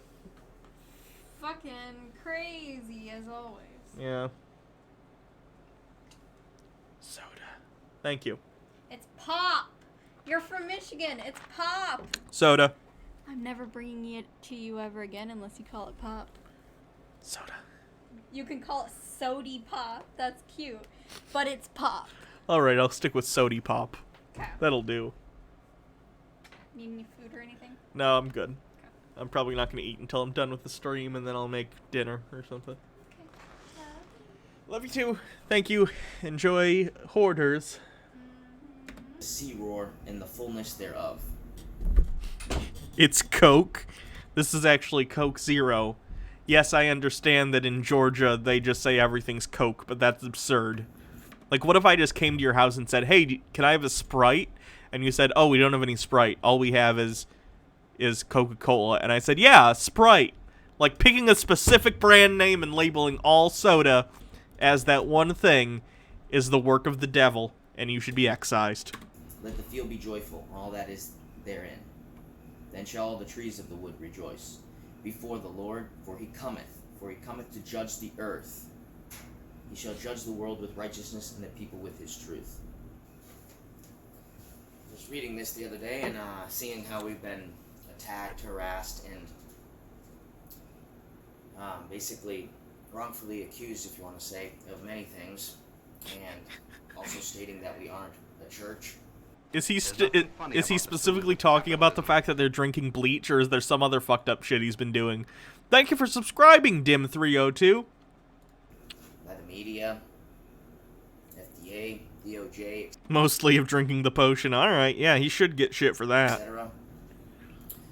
And really is There's nothing funny about the we serve tools the of Lord capitalism. Jesus Christ.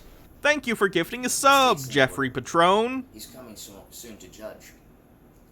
And that's what we're doing. We're leaving it in the hands of the Lord to take care of everything. There's nothing funny about If you're the still tools of seeking our capitalism. sacraments, there are many members and bishops that are providing it freely.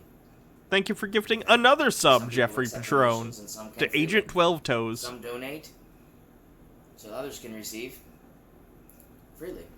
So it's basically a great system to help others. There's nothing funny about the tools of capitalism. And especially in this church, that's one of our things is Thank you for following, others. Turney Warney Woo. Okay? In their health and many other ways, food, etc., clothing. As a missionary.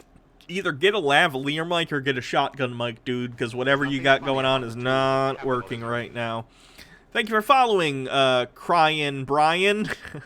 We've also built houses, shelters for people. So, for them to say that is... Alex says hi, says Agent 12 Toes. Oh, is this... I don't know if you want me to say your name, but is this who I assume you are Alex's girlfriend, whose name I do know, by the way. I just want to not say it unless you don't, I don't assume you don't want people on the internet to know your name. Hi, Alex and Alex's girlfriend. I'm okay to say Alex's name keep specifically going with a little because bit of good news he here also that does we're charisma receiving. saves. So, I read something. yeah, I'm trying to read Anna. something every week. It's already said by Verkanon, so I guess I can say it now. Hi, Anna. I just How you got doing? the course. That's our video course. You can learn and study how to help others with our sacraments and yourself, and to live a healthy lifestyle. You know, we have a right to choose from God, first of all. Yeah. Very happy, excited about it. I like to embellish on my testimony. Drink the As it bleach. is a big Drink deal. the I've bleach. experiencing dental sensitivity, which had developed into a tooth infection. However, could not get to my dentist as the COVID-19 pandemic ordered for all dental clinics to close. My dentist insisted that I take antibiotics and recommended I take an over-the-counter painkiller for the pain, and he confirmed that nothing else would cure a tooth infection. He called Fuck in a this. prescription to I'm my gonna local get to the bleach drinking. videos. Obviously, we all are on the same page here that all the shit he's saying is bullshit. I just want to watch this dude drink bleach because he's stupid. That's a recent video. So this is something I prepare every day. I don't usually, and we tell you how to mark it for your doses hourly for the 8-hour sacrament protocol. How much bleach is in this? Like is it like a homeopathy bullshit thing where there's like one drop and it's like, you know, 0.0001 parts per million or whatever? Or is this like a 30% bleach concoction? The tools of capitalism. Thanks for the bits. Leslie Clausen. Hi, Hannah. Hi, Leslie Clausen. But I just know what numbers I need. It's not just bleach, it's an industrial bleach? Oh no, wouldn't this burn the fuck out of you? How many drops I figure I Like want. like once you drank it, like alcohol is really hard to get down if it's high enough proof. Like, is bleach not gonna hurt? This, and I just go ahead and sip on it throughout the day, take some doses, you know, keep this water cleansing my blood, keep my health of me and my family, and basically it's already prepared. I think I did this whole 1.5 liters or something bottle, and I did I made like 20 to 24 drops activated, and we show how to do that. I'm just trying to show you what I do. Then I take a dose. Sometimes I'll pour something out, or sometimes I'll just grab it and take some chugs when I'm even thirsty, because I also want to be giving myself There's nothing funny about the minerals tools and of things, capitalism. right? This is a mineral. When you're drinking it, you're getting things you need, not just water, which water is great, okay? They can say that we can't say. Thanks for this following. cures and heals. You're not taking that info Oh from boy. anyone. This is a church, and it must be respected. And It ends with Air what we do with Erica. this I'm is not just sure how to you know, pronounce the first part. okay? That's all we're doing. And here, a little chug for everyone out there. Here you go. Oh, don't! Oh! Oh. Take a chug, sips throughout the day. He doesn't look Make repulsed, sure I'm not so taking anything that can neutralize it, so I get how... good effects of it. It must be very That's what it diluted. is. Which you still shouldn't drink diluted bleach, but... God bless you all. I hope you have a great day and enjoy the video. Does he have, like, and more this information. videos?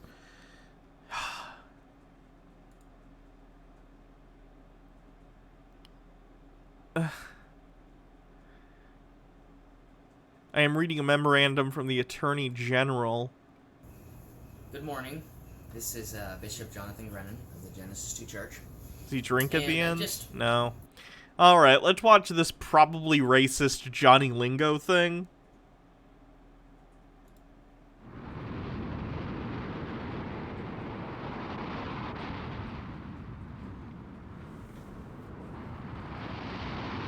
This is a Church of Latter-day Saints production from...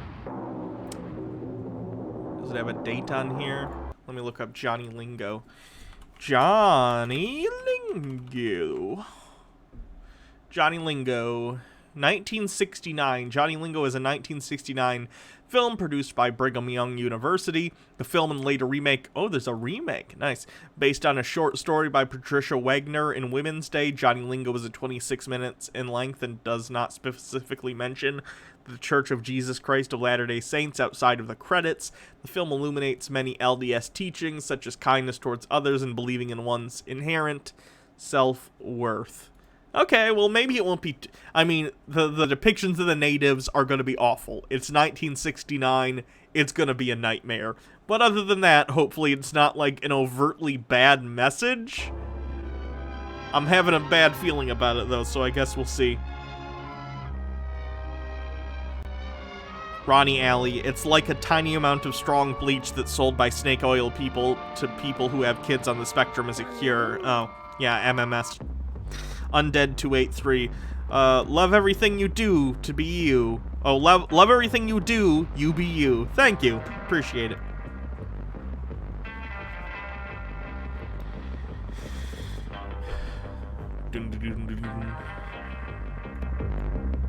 Got a pretty good soundtrack, though. Doom, doom, doom, doom, doom, doom, doom, doom, doom, doom. Heavy bass.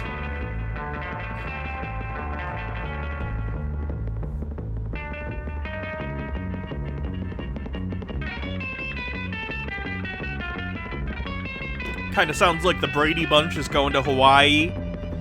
You know what I mean?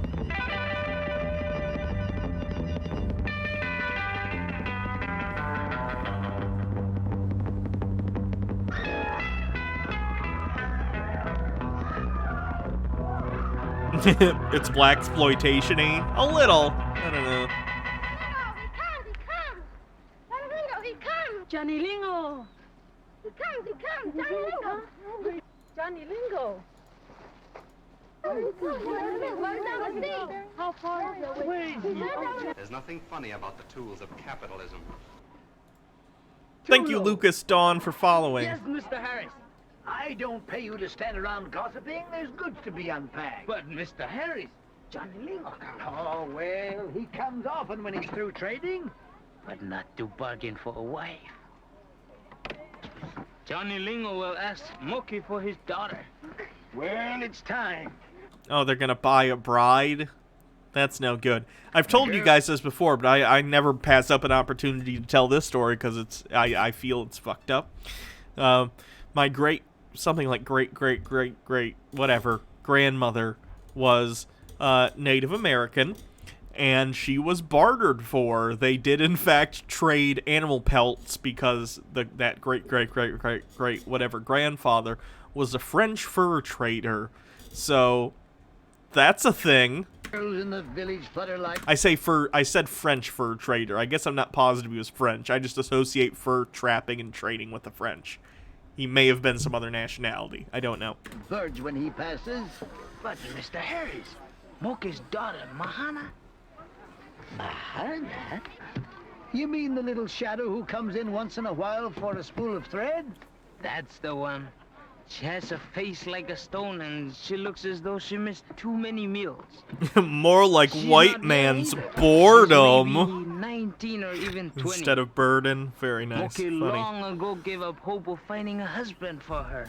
Why would Johnny Lingo take himself such a wife when he could have any girl on the island? Ronnie Alley. My great-great-great-grandma was a Mexican Indian sold as a bride, aka slave bride. Yippee!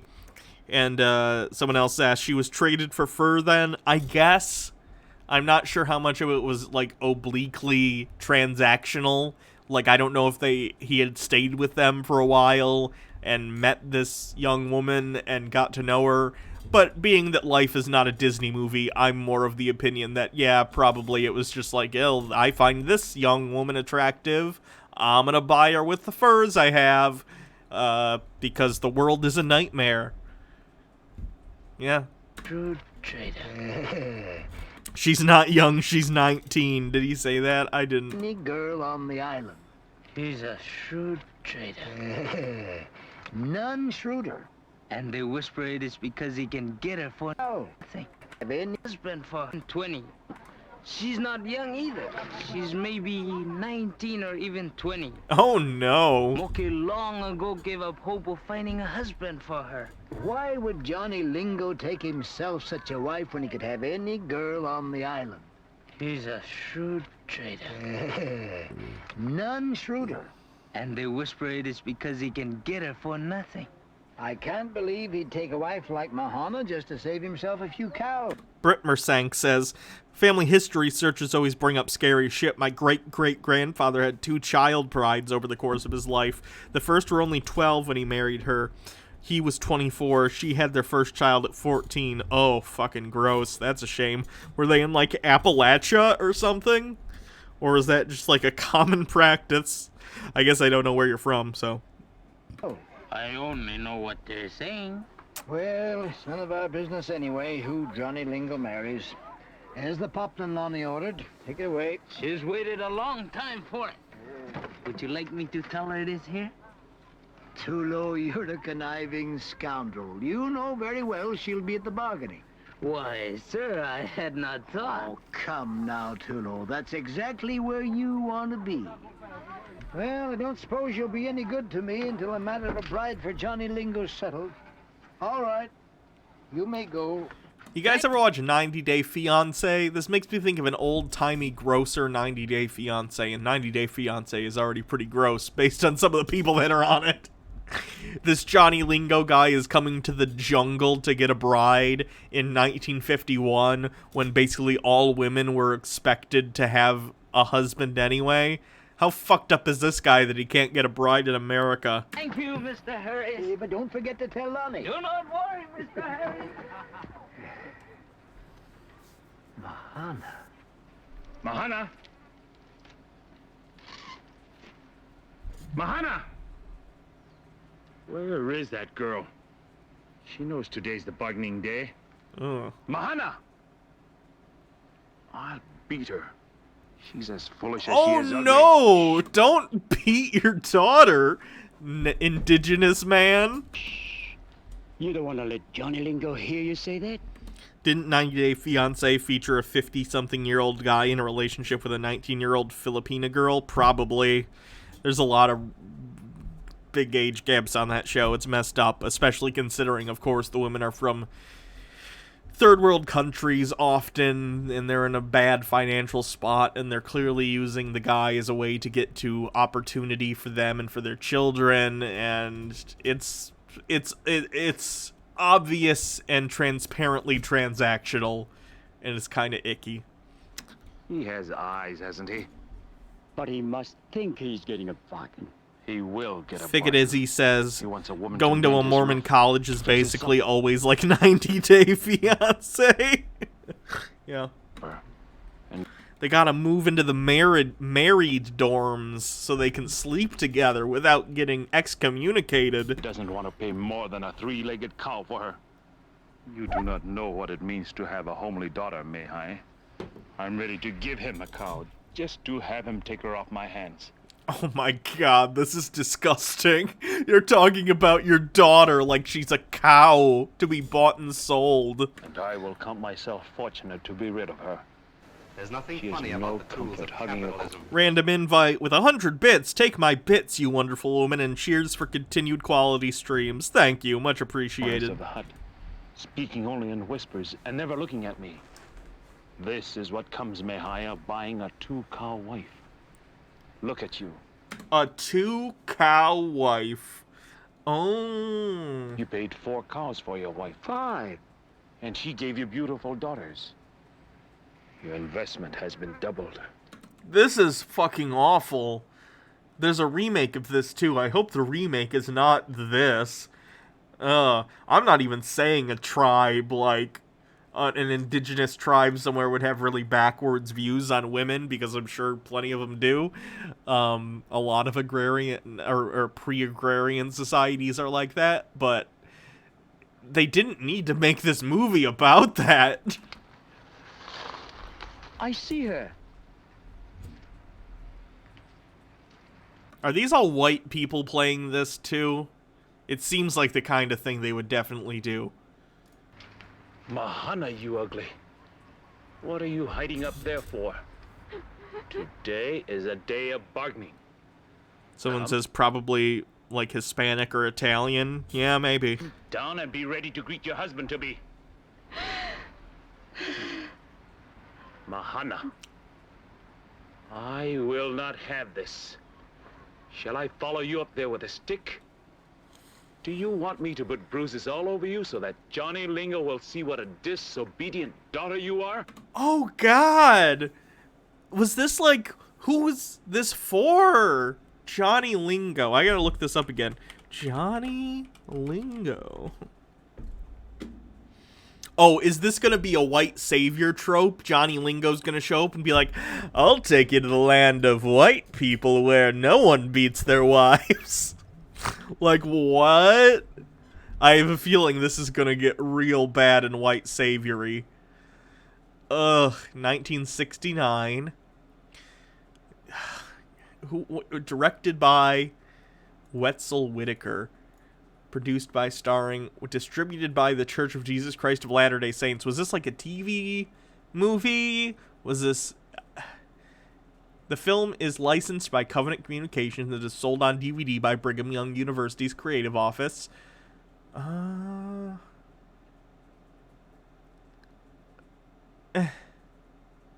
Johnny Lingo has strong elements of sexism and colonialism. Yeah, no kidding. What's the remake? The Legend of Johnny Ring. The Legend of Johnny Lingo. Irish Zilly, wait, is she going to turn out pretty and only white people can appreciate true beauty unlike these brown people? Yeah, I'm thinking that's going to be the case. 8 Crimson 8. I think I was shown this in school when I was younger. Oh, no. The Legend of Johnny... Why is Johnny Lingo a child in this? Oh, no. The Legend of Johnny Lingo trailer. We'll watch the trailer for the remake after we watch this. Oh, God. Thank you, Omega Red Panda, for following. Let me. It's for young girls to watch. I watched it in young women's class. The Mormon Church has a large population of Pacific Islanders people, so it's probably actually Pacific Islanders. Oh, that's interesting. I didn't know that. You are a very fortunate... So this is to train young Mormon women to say, hey, you might not like how repressive we are and how bad it is being a wife in the Mormon Church, but it could be worse. You could be on an island with no electricity getting beaten by your father. Great. Girl. All the other girls in the village envy you. They mock me. They would change places with you, every one of them. Look, be a good girl and come down for the bargaining. I hear them. They come.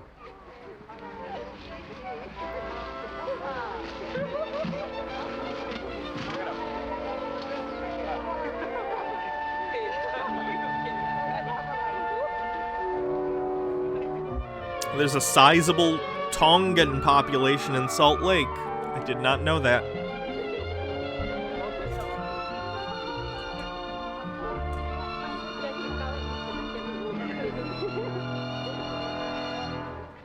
Where is Mahana? Would you believe it? That industrious girl is gathering branches to mend the roof of her father's hut. She never stops working. Is that not so, Moke? HHHHH9998. Strong overtones of sexism and colonialism is a massive understatement. Calling it a massive understatement is itself a fucking understatement. This is like the definition of sexism at the least, yeah.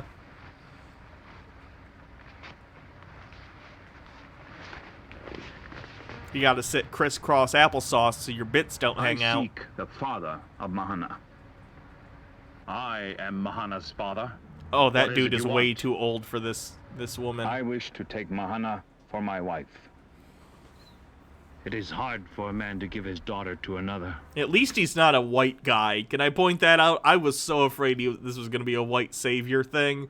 It's still going to be like a, I assume, Western savior thing, if that's even a thing. But, could be worse, I guess. I am prepared to pay. How many cows do you wish for Mahana? 1 cow is all he can ask. One cow.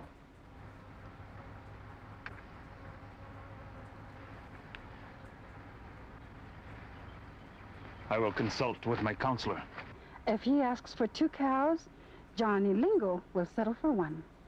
If he asks for 1 cow, Johnny Lingo will settle for the horns and the tail. He is the sharpest trader in all the islands. They'll think I'm crazy. You are crazy if you do not listen to me. I am your counselor. I'm a 4-cow wife myself. Fickett,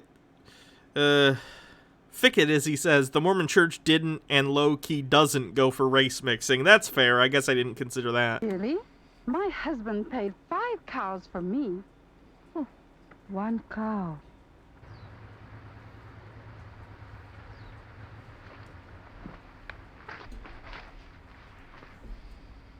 Three cows.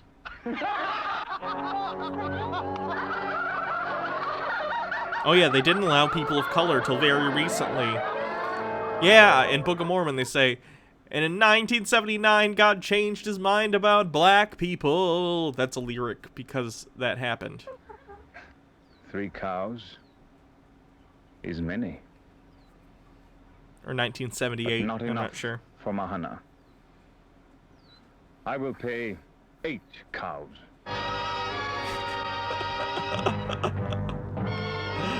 That's a lay your dick on the table move right there. 8 cows? Goddamn right, 8 cows.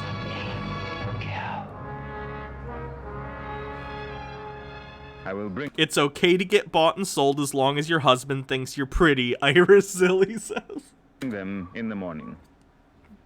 Tomorrow night will be the wedding festival. And then Mahana and I will leave for the honeymoon place. Is it agreeable? Agreeable.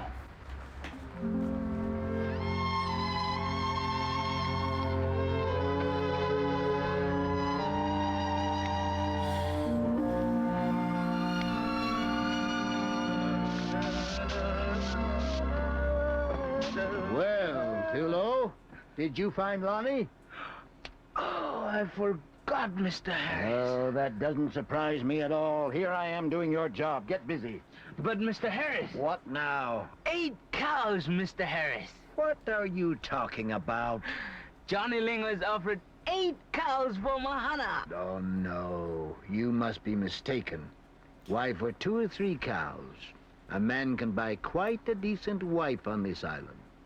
4 or 5 brings a superior one. But, Mr. Harris, I heard it myself. 8 cows. But why? It can be only 2 things. Either he is crazy or he is blind. You should have seen Moke. He looked as though a coconut had fallen on him. And all the while Mahana sat up on a tree. Quiet. Johnny's coming. Hello, Johnny! Hello, Mr. Harris. Well, I understand you're getting married. Yes, to Mahana, the daughter of Moki. I brought you something. What's this? A shell. It is the shell of a 205. Yes. Very rare and very valuable. How do you know? I worked one summer for a man who came from a school in America to hunt for them. We found only 2. How big of a pain in the ass would it have been to be like someone who buys and sells objects before the internet, when someone could come in and just be like, this is a very rare shell. They're worth tons of money. Trust me. And you can't just Google it. Well, I don't know. That's how Johnny Lingo made all his cows, by scamming people with these shells. And then I will save it for the captain of a supply ship. Wait! What do you want for it? Not very much. A gift for Mahana. A gift for Mahana. It looks machined, yeah. Let's see. A comb. There's a reason this guy isn't a shopkeeper somewhere in, like, America. He had to move out here because he's so bad he keeps getting scammed. Bracelet. A mirror. Mirror. Well, let's see. I have some right here. How's that one? Not like this. I want a nice one with a handle. Gold. Carved with birds and flowers. Sorry, this is all I've got. Do you have any idea what a mirror like that would cost? Why, the shipping alone is costly, you know, and it's preposterous. Gold he wants. Of course, I might be able to order one from the States. It'll take months to get it. Oh, that is fine. Mahana and I will be away visiting many islands. I will pick it up when we come back. Okay, but by then he's gonna know the shell is a scam, and you're gonna not get the thing you want. Johnny Lingo, you drive a hard bargain. That's why I can't understand. They say you're paying 8 cows for Mahana. Oh, they told you. It's all over the village. So, they know all about the 8 cows. They know. Then, always and forever, when they speak of marriage settlements, it will be remembered that Johnny Lingo paid 8 cows for Mahana. I expect.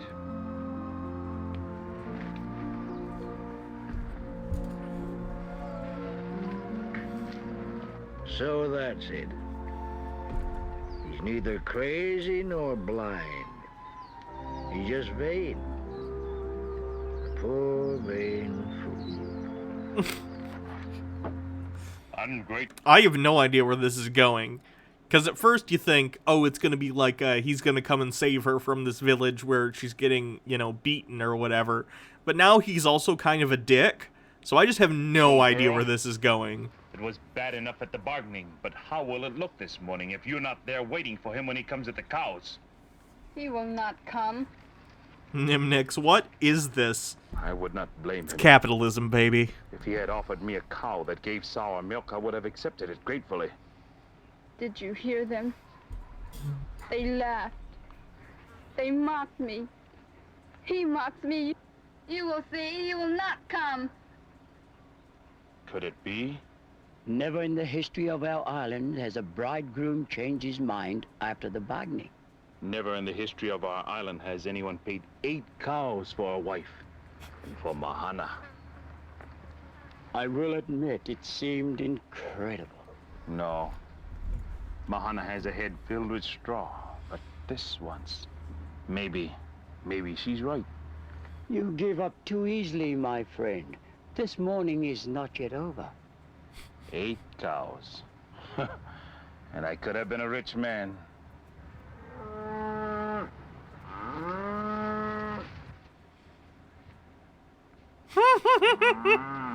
Mahana! He comes! There's one. It is only a stray. Mm.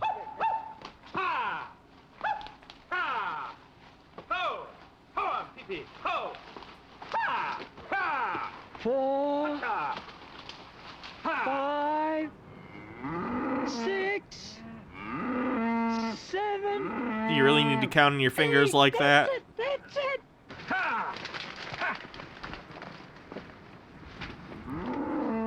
Moo.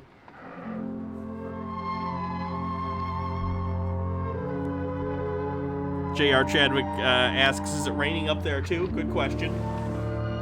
Looks like it's gonna. If it's not tonight, it's supposed to in the morning. But it's not yet.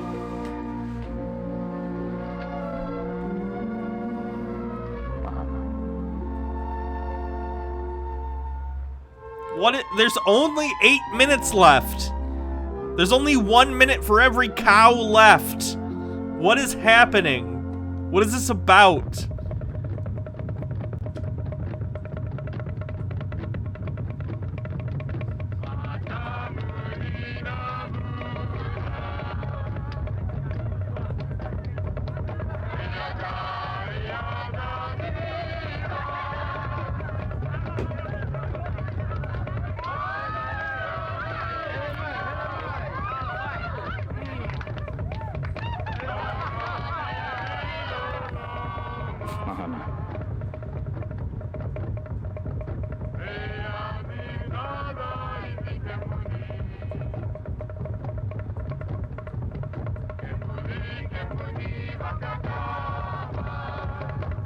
It's romantic if someone pays big bucks to marry you. If that's legit the only lesson from this, it's fucking ridiculous.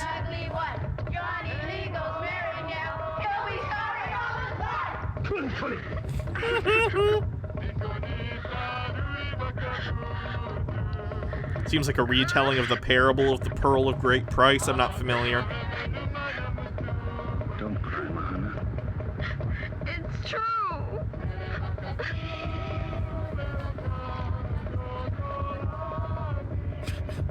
Oh god, he's in a Colonel Sanders plantation outfit.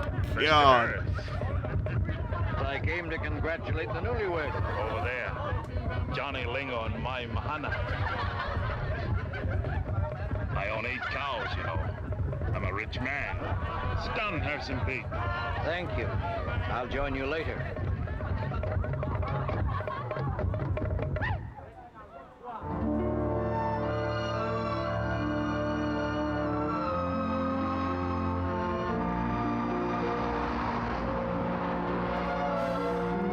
It's one of those boats saw in the Brady Bunch when they went to Hawaii.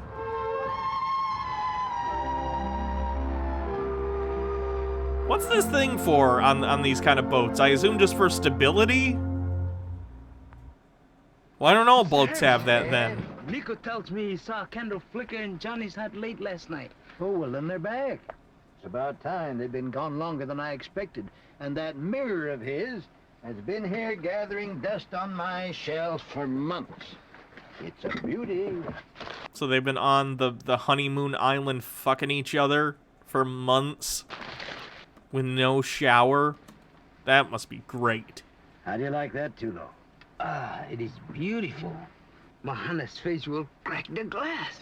Maybe I'll pay them a call. They're so mean to this poor girl for no reason. You know, Johnny was right about the shell. It's worth a small fortune. The least I can do is deliver his gift myself. I'll watch the store for you. I know how you'll watch it. You'll curl up in the corner and sleep while the children rob the candy jar. Oh, no, Mr. Harris. Tulu will watch good. It's for open ocean stability. Boats that are big enough or are on rivers where the water is calmer don't need them. Interesting. That makes sense.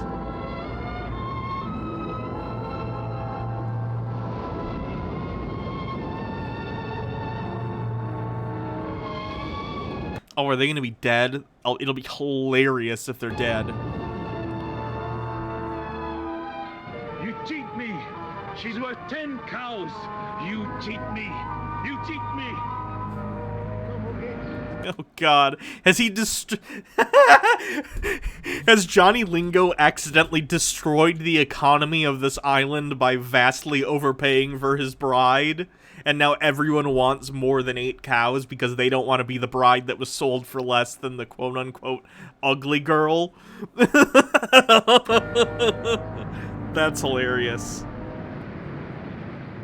Hello, Johnny. Hello, Mr. Harris. I brought the gift you ordered. Good, good. Hey, come in, come in. It's been on my shelf several months. Good. Let's have a look at it.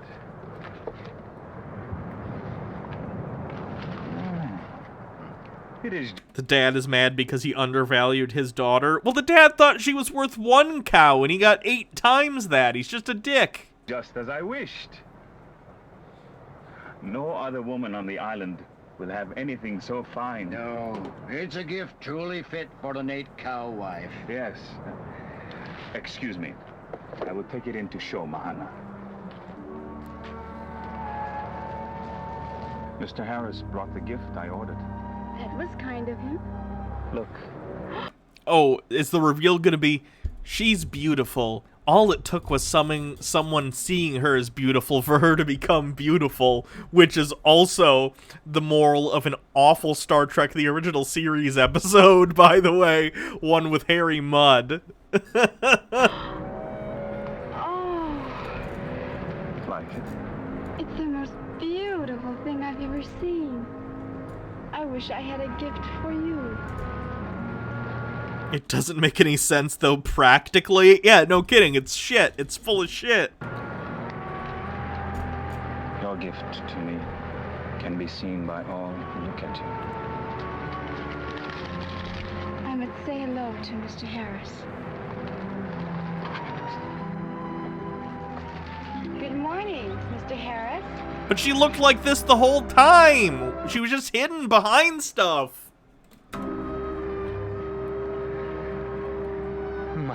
Hannah?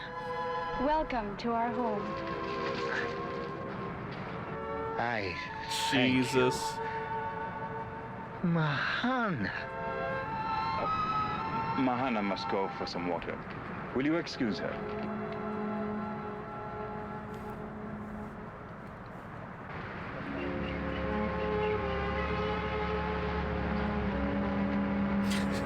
Crimson 11, he believed she was an 8-cow wife and nobody else would. Truly an inspiring tale of love. Get over it. She's beautiful. I have loved her ever since we were children. She was always beautiful. But tell me, do you think 8 cows was too high a price for her? Oh, no. Neither does Moki. In fact, he was just here before you came to accuse me of cheating him. Mahana, he says, is worth 10 cows if she is worth a hoof. I don't understand. What happened? It was the cows. The cows? Think what it must mean to a woman. Her future husband meeting with her father to discuss the lowest price for which he can be bought. And later, when the women of the village gather, they boast of what their husbands paid for them. 3 cows or 5. How does she feel, the woman who was sold for 1 or 2? This could not happen to my Mahana. Johnny, I've misjudged you. I thought you were thinking only of how important you would look to your friends, giving 8 cows for a wife. This movie is fucking stupid. I didn't know you wanted to make Mahana happy. More than happy. You're such a good guy wanting to make your wife happy. You know, as if that isn't like the baseline that you should make your partner happy. My goodness. Jesus Christ. Church of Latter-day Saints. Very progressive of you. Harris, I wanted her to be an 8-cow woman. Many things can happen Baja Blast, I'll have you know, you are a 20-cow woman. to make a woman beautiful. The thing that matters most is what she thinks of herself. I see. In her father's hut, Mahana believed she was worth nothing. Yes. And now she knows she is worth more than any other woman on the island. And really, shouldn't we all value ourselves and judge each other based upon our bride prices? Heartwarming story for all. Hello. The question was, how many cows are you? How many cows do I have to give your mom to be with you? Oh boy, that's tough. How is that gonna jive with you being vegan? That's fair. It's symbolic. I'm not gonna watch while your mom slaughters the cows. But she will, though. I know. Doesn't matter if you see it. If a tree gets slaughtered in the forest and no one is around to see it, does it scream in pain? Oh, here comes Kiki. What about, okay, let's say, how many vegan cows do I have to give to your mom? Vegan cows. Yes. I think 8's around the right price. Chat's saying between 30 and 100. 100 cows? That's so much beef. Mm-hmm. Kitty, where are you? Kitty! Come on.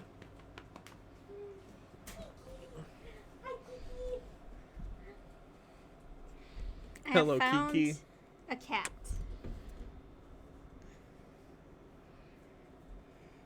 One cow is too much beef. Yeah. Yeah, that's true. I disagree. Oh, she wants out. She wants out so bad. I was trying to sit her down and she kept flopping about. Kiki is a 1,000-cow cat. Yeah, Kiki.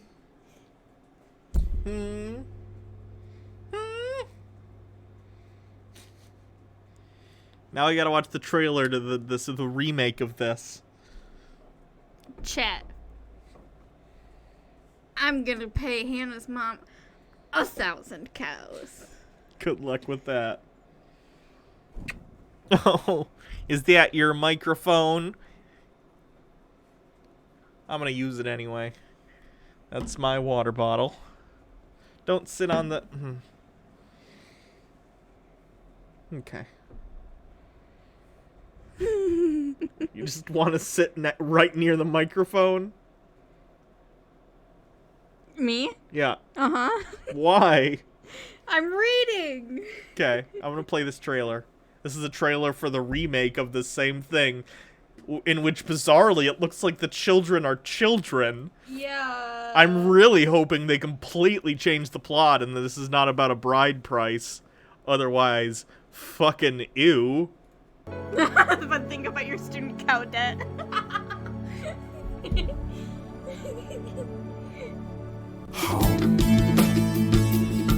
Oh, God. Oh, he peed. That was urine. That was a pee joke. It's the 90s. You gotta make a baby peeing on someone joke. I will always love you. Oh, it's maybe starting when they're kids, because in the original he mentions he's known them since they were a kid. So maybe they're showing that, and then later in the movie, like at the halfway point, they switch out actors. Oops, shit. Always love you. Not just for this night. Copyrighted music, gotta sing over it so I don't get copyright strike. So I'm gonna sing a song that's gonna negate all the stuff that's happening on screen. I could mute it, but that's not as fun. So we're gonna sing over this. Gives them a bracelet. Gonna pedal out to the ocean, cause it's Polynesian and that's the kind of thing they do. At least that's what they showed me in Surf Ninjas. That guy was in it. What's his name? He's in a lot of Adam Sandler movies and I can't remember. Rob Schneider. He was in that movie where he was a prostitute. La la la la la la la la la la la la. Feathers on a thing. Oh, look, there's the adult actors, and it's gonna be a romantic comedy. Haha, we don't like each other, but actually, hey, we really do. I'm gonna give 8 cows for you. Bring home the legend on DVD. Maybe it's only 8 cows now. Oh, God. J.R. Chadwick. Super authentic cultural representation. Okay. Thank you, Arenas3, for the 250 bits. This is the quality content I give bits for. Yeah. I hope there are all the clips of that. Uh-huh. I hope. Oh, God. Sex Abacus reunion tour when. Sex Abacus is the name of a fake band Jake and I decided we wanted to make. Sex Abacus is the name of the band, and our first album is entitled Counting on Our Fingers and Hoes. Oh my God. So. The second album, or the reunion tour, should be called Pelvic Thrust in a McDonald's. Oh, God. Let's not. Let's bury that story 30 feet underground and surround it with concrete. What are we gonna watch now?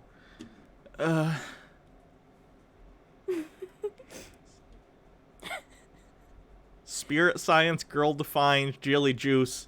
We already did this guy. I think it's time for a cleanse. John Doyle. Sargon of Akkad. Does anyone have any cleanse things they want to share in the chat? I know somebody had put one. It was like... Well, that's a long time ago, and I can't know. scroll through chat that far. There's one.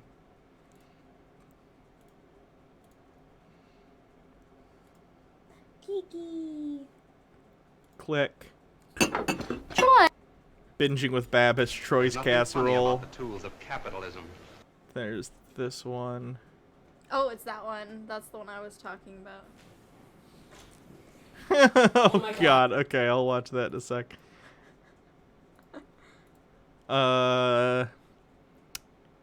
Look up Bruce Lipton, Great Plains Sojourner.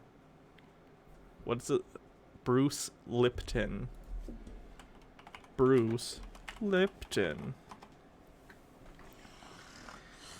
Bruce Harold Lipton is an American developmental biologist notable for his views on epigenetics. In his book, The Biology of Belief, he claimed that beliefs control human biology rather than DNA and inheritance. Oh, no.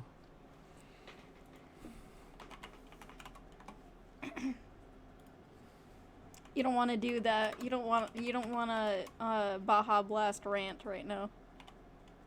There's nothing funny about the tools of capitalism. Sushi Mom.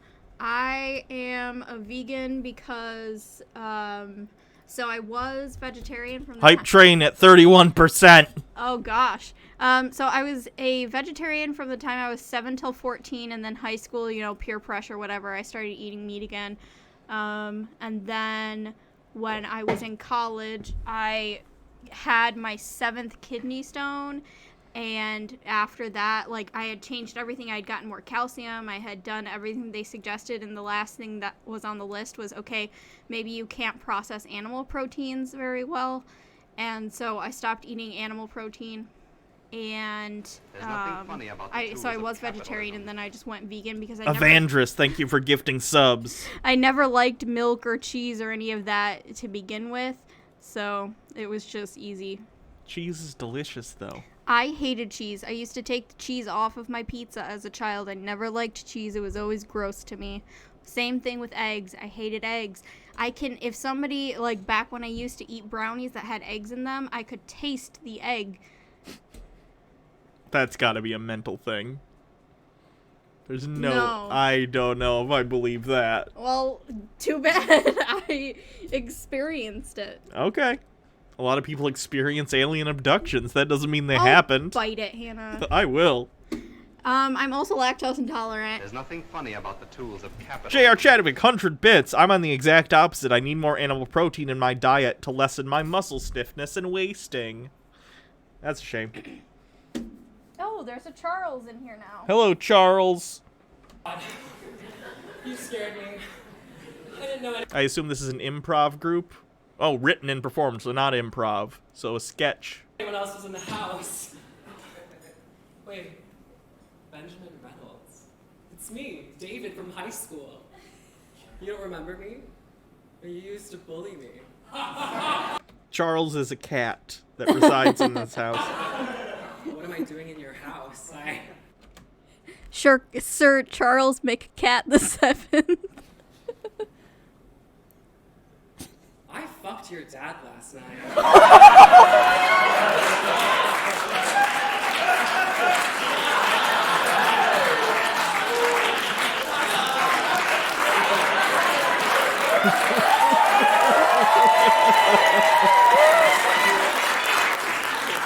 No, seriously, I broke your dad in half.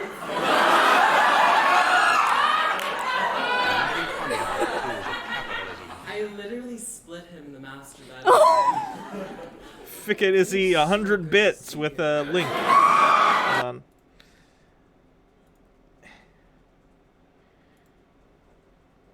Pause that. Where did it go?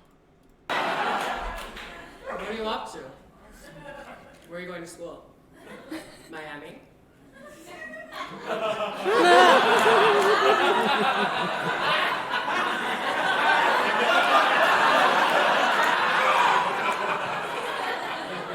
Makes sense where I got this shirt from. Just to be clear, I topped your dad last night. Benjamin Reynolds. I can't believe I'm in your house eating cereal. The same house where your dad loves eating my ass. Jesus Christ. Can I get you a bowl?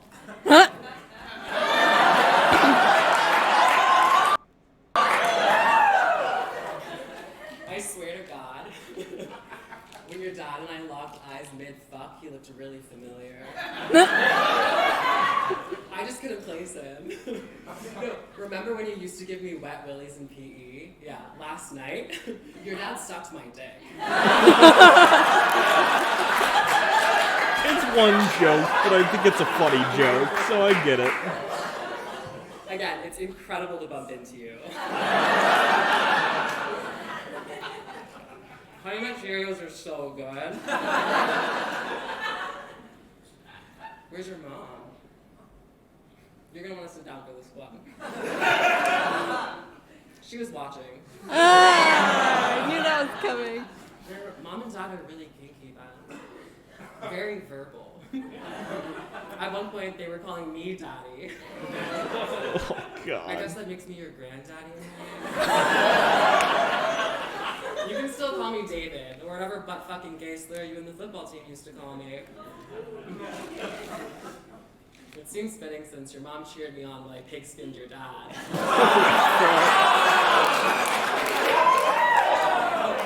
You want to go upstairs? You're gonna need this. Your parents are a little tied up. I would announce yourself before going in the room. Also, I heard you're struggling to make friends in college. Maybe you should join a club or intramural sport. Your parents mentioned during our shower that their kid was a loner. Wait, are you going upstairs? It was great to see you. Okay. Whose dad's next? Great. That's funny. I think it was hilarious. What is this? Junior's Giants. A few months ago in church, Ooh, not a fan of this art style. Junior Anderson heard the story of David and Goliath for the first time. Kids show? Yeah, it looks like a kid show. It sounds like a kid show. Try YouTube Kids. Yep, it's a kid show. And David chose a small rock. Reminds me of Angela Anaconda a little bit, but worse. Put it in the sling, and with a great whoosh, he let it fly. And down fell the mighty Goliath. Now, the important thing I want you to remember, children, is that there will be Why is this kindergartner wearing a fucking tie? Jesus. giants for you to fight. Yeah, even at the Christian school I went to, high schoolers had to wear, like, ties. Middle schoolers maybe even, but elementary school guys didn't have to wear ties. In your lives, too.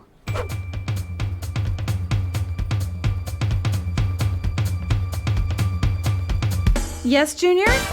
Fickadizzy says, sorry for sending you so much Mormon stuff, but it's Mormon, have fun. Well, thanks. There's nothing wrong with watching Mormon videos. They're hilarious. Did you say that I'm going to fight giants? Yes, metaphorically speaking, of course. Sounds a little bit like a rip-off version of the theme song from The Mask. With the big band. Yes, Junior? What does metaphorically mean?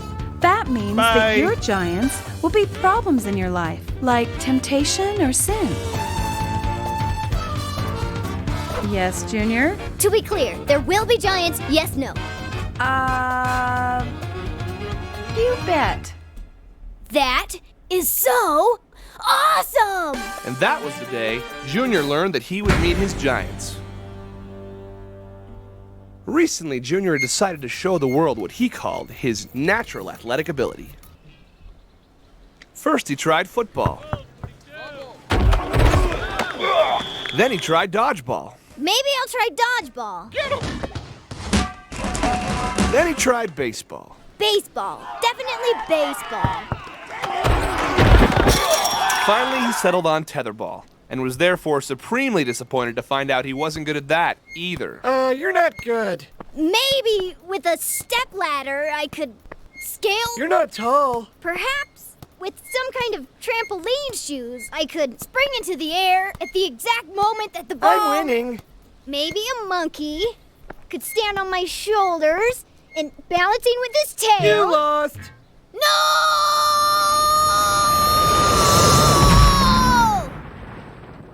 Huh? Sweet! What? Why is he in this place all of a sudden? What? Why is he now in a magic land with the clown head and there's a zeppelin? There's a zeppelin of some sort. There's a windmill. or a giant if you're Don Quixote, I guess, and a castle. It's like a mini golf course. It's a mini golf course, but like a big one. It's a macro golf course. Good morning, battle fans, and welcome to an epic battle Random invite. He had an episode and now he's in a coma. Yeah. between Junior and Giant. I'm Bob Braggart. And I'm Deb Croft. Junior's on the scene, and any minute now we expect our giant to arrive. Deb, we're getting word that someone's arriving now. Let's go live to the scene. Hello? Is that guy supposed to be a parody of someone? If so, I'm not familiar. Oh, good morning. Oh, hey there. I'm here to battle a giant. Aye. Bob, there appears to be some confusion on the battlefield. Indeed there does, Deb. Who is that guy Junior's talking to? I think that's actually one of our giants. Looks oddly small for a giant. Well then, let's get to it. Huh? Oh, I'm sorry. I didn't realize. Wow, an autograph. Who should I make it out to? Huh? To? Huh. Keep fighting, Junior. Say, do you know when the giant is gonna get here? You're looking at him. Yes, you betcha. You keep drinking milk and you'll be a giant someday. Listen, kid. I came here to whoop a boy named Junior. And judging from this, that's you. Oh, okay. I'm sorry. I just didn't... You just what? It's just that you're small. Normally, the giants are giant-ish. My name is Tood. It's short for attitude. I am your temper. Only seems small. Gah. He's got a short temper. Arr. Yeah. Grr, let's fight. Grr. I never thought that Junior would outweigh one of the giants. Yeah, okay. Well, until the real giant arrives, I'm gonna wait over here by my battle gear. Hey, speaking of weight, I used to guess people's weight at the carnival. What do you go, Deb, 295? No, Bob, I do not. What was that? Tood just hit what appears to be a spongy ball into Junior. Spongy ball? It's hard to see what his strategy is at this point. What are you doing? Is this a prank? I'm not gonna get slimed, am I? Okay, haha, we get the joke. Ow! I think that it's time for you to... Look, I don't want to fight you because you're small. Ooh, afraid to fight the wee Scotsman, are ya? Afraid? Okay, no, I'm not afraid. Battle fads, it appears the giant is angry because he can't remember that 5 is the number that comes after 4. Bob, actually, 4 is a golfing term, meaning here comes the ball. Look out! Ha! Missed me. Mulligan! Stop it. Is this dementia? Pull it with the spongy balls or you're in for a kilt wedgie. Technically, that's impossible. Yeah, but I'd pay to see him try.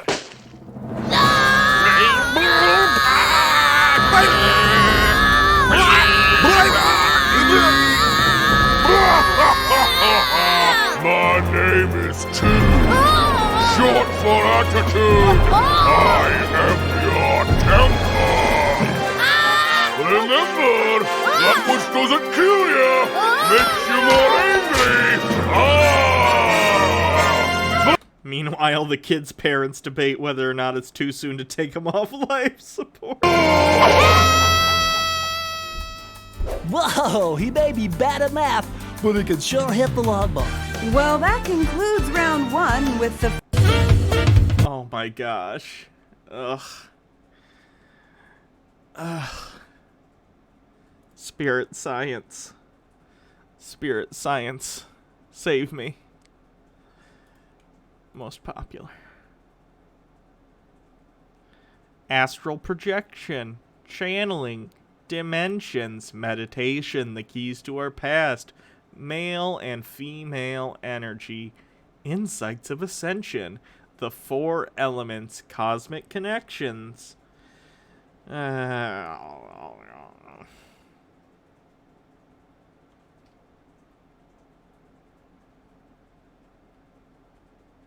The sacred... Oh, it's an hour 40 though. Fuck that. Male and female energy? Know ye not that ye are gods. Did I watch this one already? Better get some popcorn ready. This one's gonna be pretty long. What we're going to be It's talking 9 minutes. You have videos that are an hour 40. about today is something that will be very important in the next few lessons. The topic is male and female energy. From there, we'll be talking about left brain and right brain. Yeah, I think I watched this one. What we didn't talk about was the energy flowing within them through this image. The energy, I'm going to use some super... It's the difference between driving straight to... The math of God. Cosmic connections. Universal geometry. Hi everyone. Throughout spirit science, we've opened up discussions of dimensions, crystals, and Atlantis, as well as the mystical world of sacred geometry. The flower of life, a sacred form from which Hold on, let me close this door.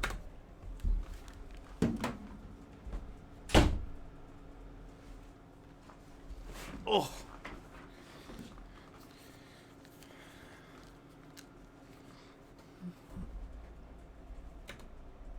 In the last year, this image has become widespread. People around the world are sharing sacred geometry and talking about what it is and what it means. Today, let's explore this. Look, I found this one photo on Google Images of it. That must mean everyone around the world is talking about it. A little deeper.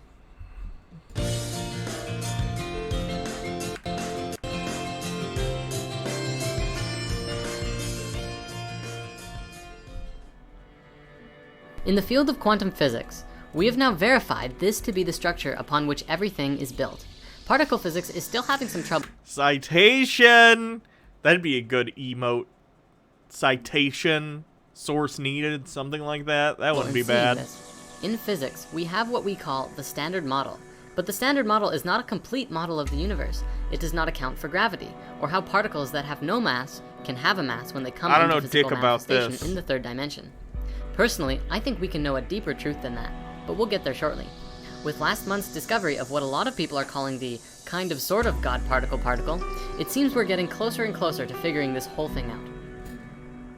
Check this out. If you haven't heard of it, there's a show on the Science Channel called Through the Wormhole with Morgan Freeman. It's an absolutely brilliant show where they openly... It is a good show, and I don't think any of the scientists featured on the show would agree with your pseudoscience bullshit. Discuss quantum physics and how things work at a more conscious and cosmic level. They have tons of episodes ranging from extraterrestrial life to Are We God in Body? This is one particular clip from the start of Season 2, where they are discussing the universe being alive. Jurgen believes that even though the size of our video game universe is immense, the program that creates it does not have to be complex at all. Just as in art, a few basic curves can create a pattern of great complexity. There is a very short program that makes this pattern, and I can reuse it again and again to make this slightly more complex pattern. So a guy is using this as an example of how computers can carry out, theoretically, incredibly complex simulations because it can reproduce shapes with a simple algorithm, which I don't think tracks as a comparison, but whatever.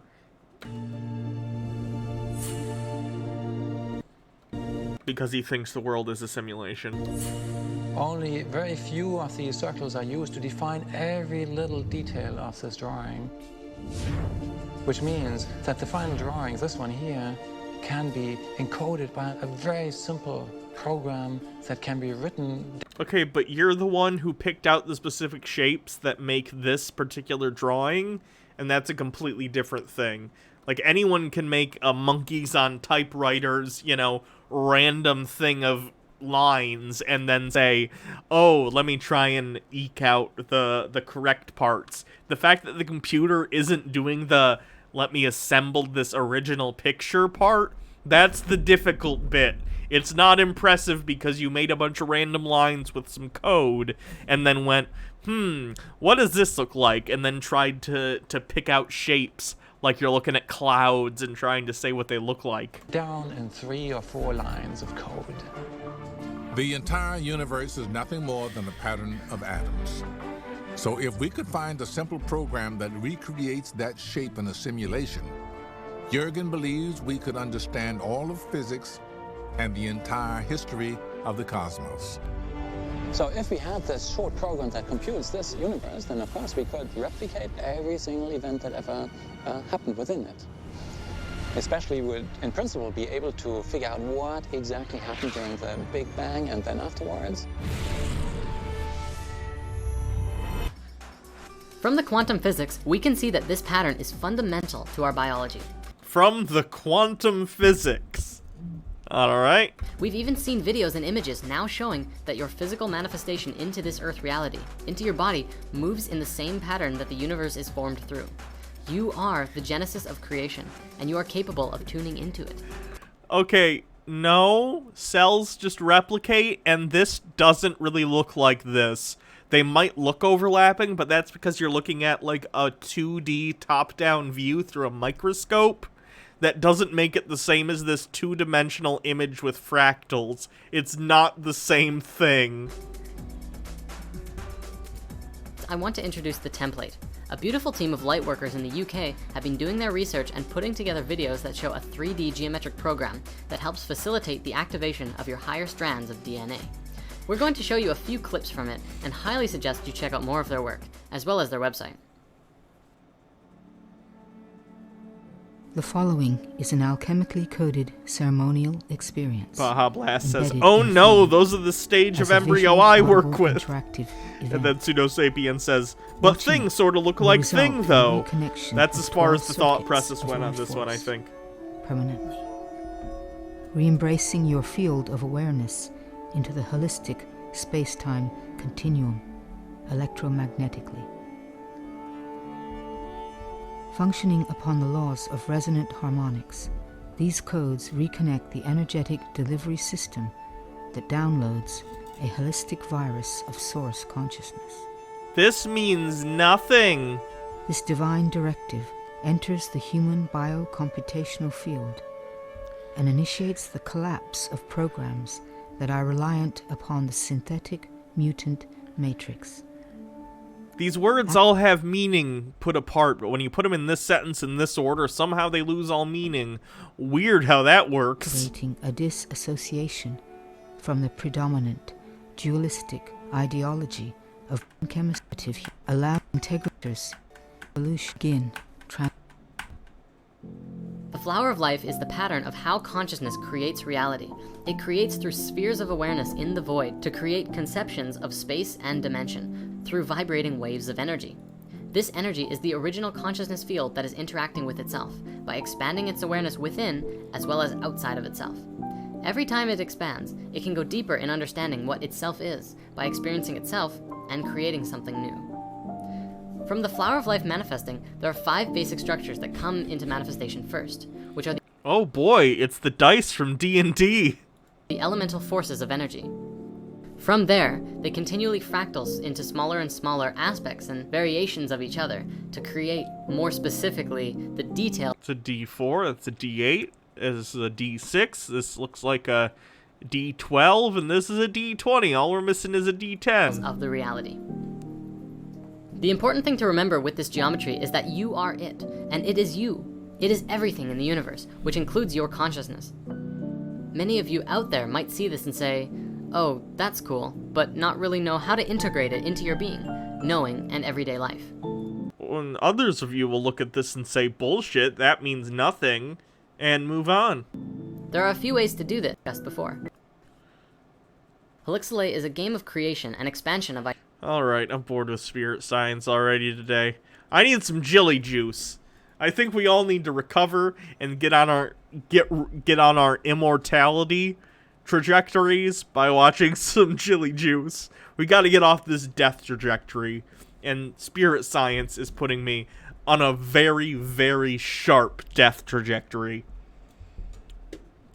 How to make Jilly Juice, we could learn that. All that sound. Why no lab in the world would test my juice to back up claims. For those of you who do not know, although I've covered her multiple times, so I assume many of you know, but this is Jillian Epperly, the creator of Jilly Juice. Jilly Juice is what she claims to be a panacea that will cure everything, including and up to cancer. When you lose limbs, she claims this medicine will regrow your limbs. She says if you like have an artificial heart or lung or something, or like a hip, and you start taking the juice, you should have those things removed because you're going to regrow those body parts and you don't want stuff in the way. So, yeah, this is Jillian Epperly, and her medicine is fermented salty cabbage water. Yes, salty fermented cabbage water that dehydrates you and gives you super diarrhea, which she calls waterfalls. That's who we're watching. Good morning, everybody. I just had some breakfast, so anyways, yeah, I received an email this morning around 2:30, and they asked me why don't I get my juice tested? And they didn't really say too much in the context because... Yes, why don't you get your juice tested, Jillian? Because if the claims you were making were true, if this was a cure for cancer and all sorts of disease, surely this would be one of the greatest discoveries in human history. As I have said that I got my juice tested in a food lab, and it showed to have 13 million colony-forming units. But that wasn't the context I'm sure this person was coming from. They want to know why it is that... Name one human ever in history who has regrown a limb. What even? Kurt Connors? Although he also turned into a monstrous lizard. So, take that how you will. I haven't had my juice tested to back up the claims that I've made out there. Wolverine, and I'll tell you Deadpool, why it will never happen. Hulk. Okay? And not because I'm trying to avoid, and not because I'm, I can't. It's that the industry in biotech... Freddy Krueger once regrew an arm. That is true. Would not do that. It wouldn't matter what kind of money I had. It wouldn't matter if it was billions of dollars that I had available to me and then gave it to the labs out there to go test all of that. No. When they come up with the new technologically advanced medicine type of stuff, hey, Faved, they are showing you that they can grow stem cells in a lab. They are showing you they can grow certain types of organs or certain types of things in a lab. Okay, I believe they're working on being able to reproduce stem cells outside of like a fetal stem cell situation. That's what Baja Blast is working on, for instance, in her doctorate program. And, oh god, I lost my train of thought. Jillian is now, why just would they the do worst. it in a lab? Because in a lab, they're not, we don't know this, but I don't assume they are cloning people in... So she thinks that because it's a lab, it must be a super secret mad scientist lab, and they're trying to hide things from us and not, trying to have a controllable environment for their experiments. Biotech. Now, I'm sure we hear stories that they do. But as far as growing organs and limbs, they're doing stem cells because it's not painful, it's not attached to anybody's body, it's not it's not like, it's not crossing any ethical lines. Now, some people might say that stem cells are crossing ethical lines. Some people say that growing, organs in a lab potentially might be. That's why the whole organ trade market is so lucrative, because when people have organs that fail because they're not taking care of them, or they had a predisposition from mutations, they want to get an organ that would match their blood type. And so then that's what the transplant industry is for, okay? Because the whole system, the whole industry is... Ugh, this is a boring one. What is that noise?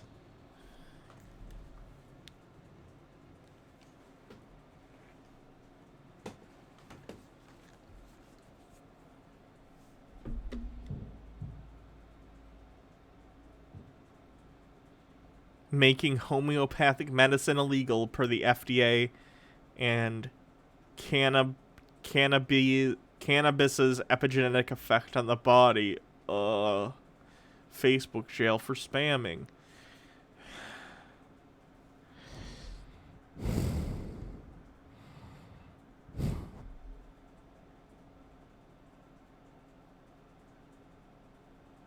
What do you guys think we should watch? Honestly.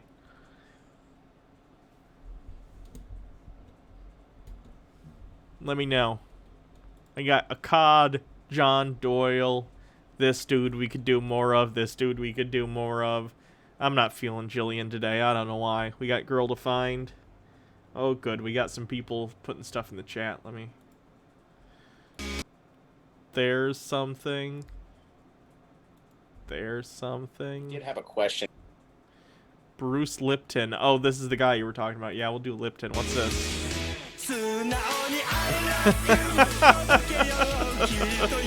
I don't know what this is from. Yakuza, I guess.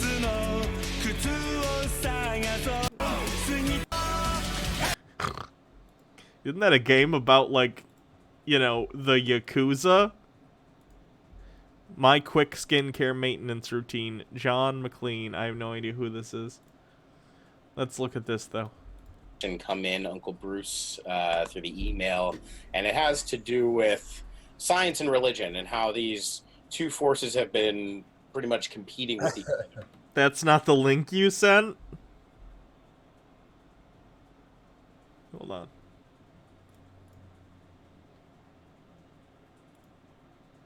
We did have a question come in. Bruce Lipton on evolution. Yeah, this is the thing you sent.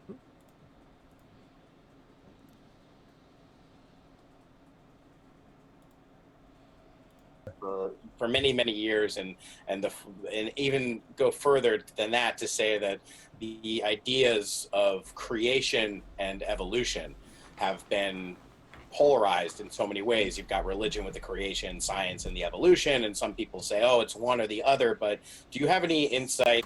Hold on.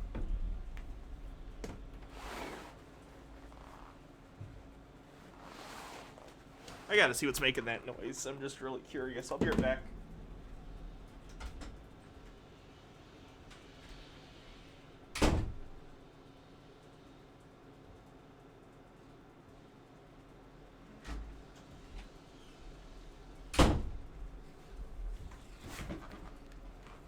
Someone vacuuming. That's what it was.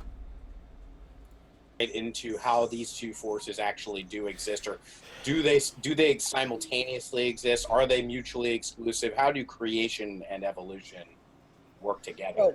Well, okay, so this is real helpful, Alex. That's a good question. The idea is there's a group that believe in evolution, that there's a slow process of change over time, and that animals evolve slowly, that we started out as amoebas, and then you put a time scale, and then I mean, amoebas still came from something. We just don't know what.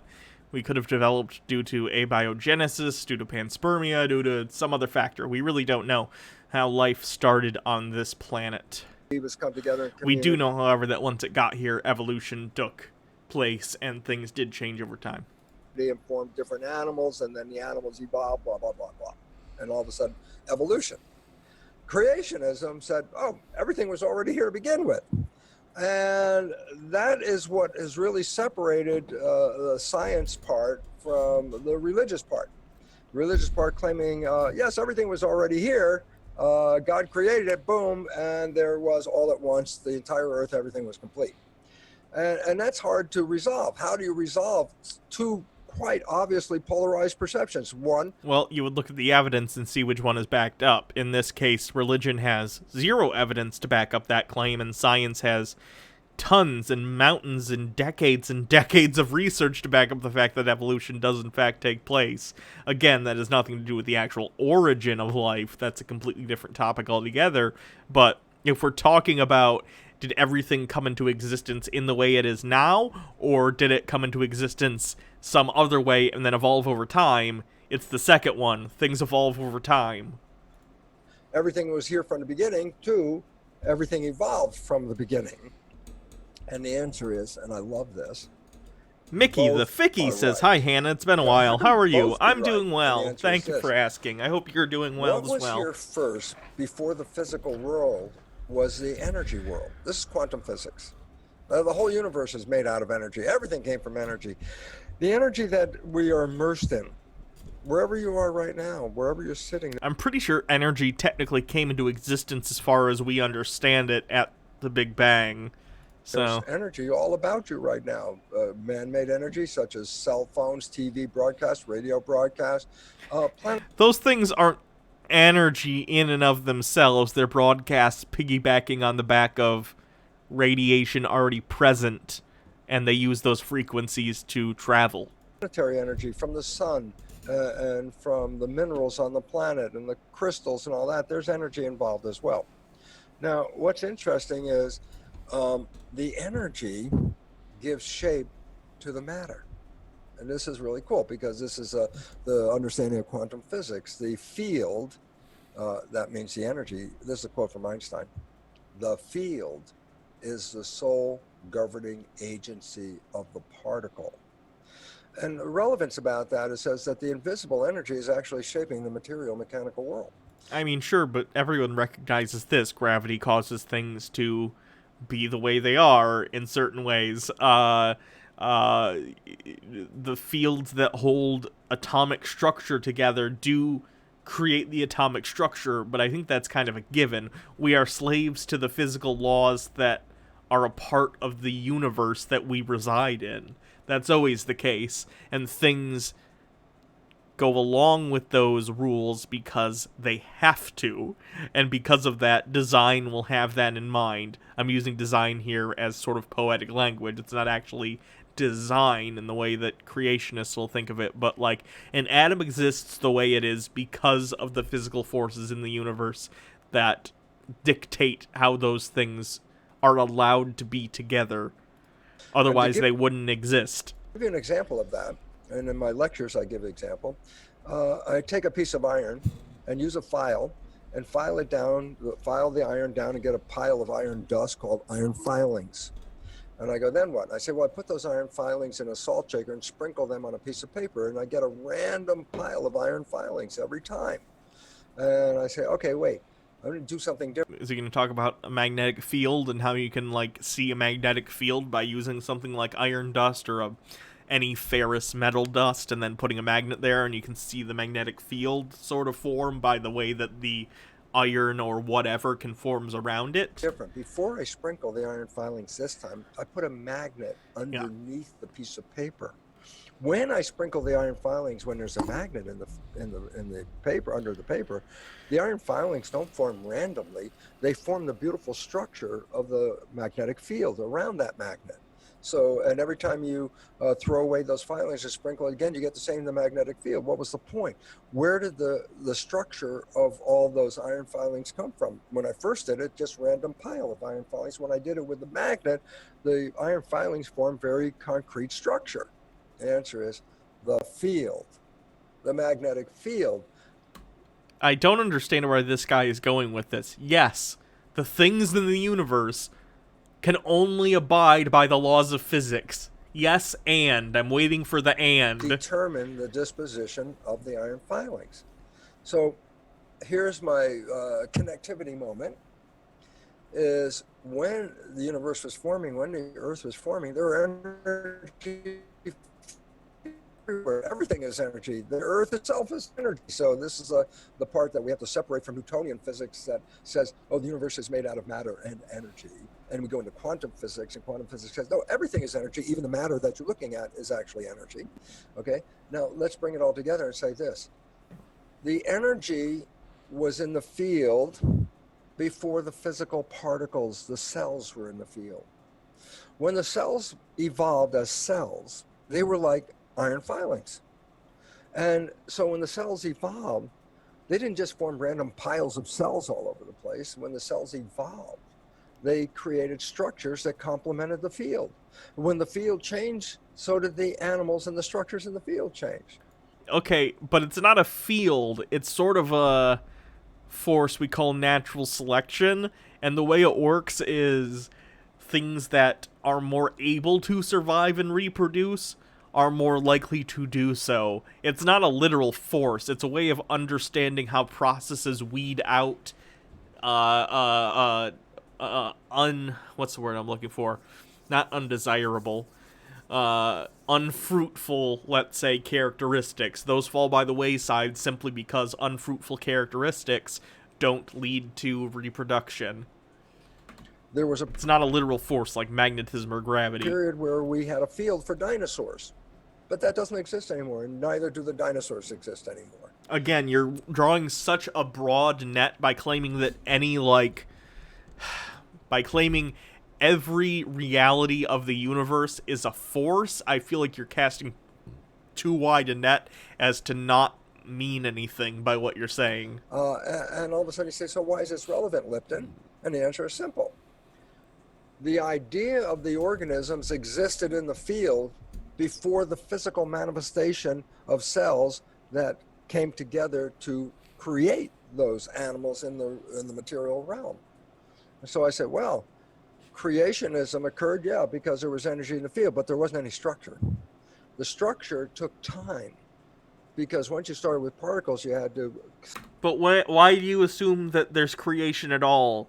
Why do you need to go back and say, well, the energy's already here, it must have been created? We don't know that. Energy, at least as far as we understand it, in this universe cannot be created or destroyed.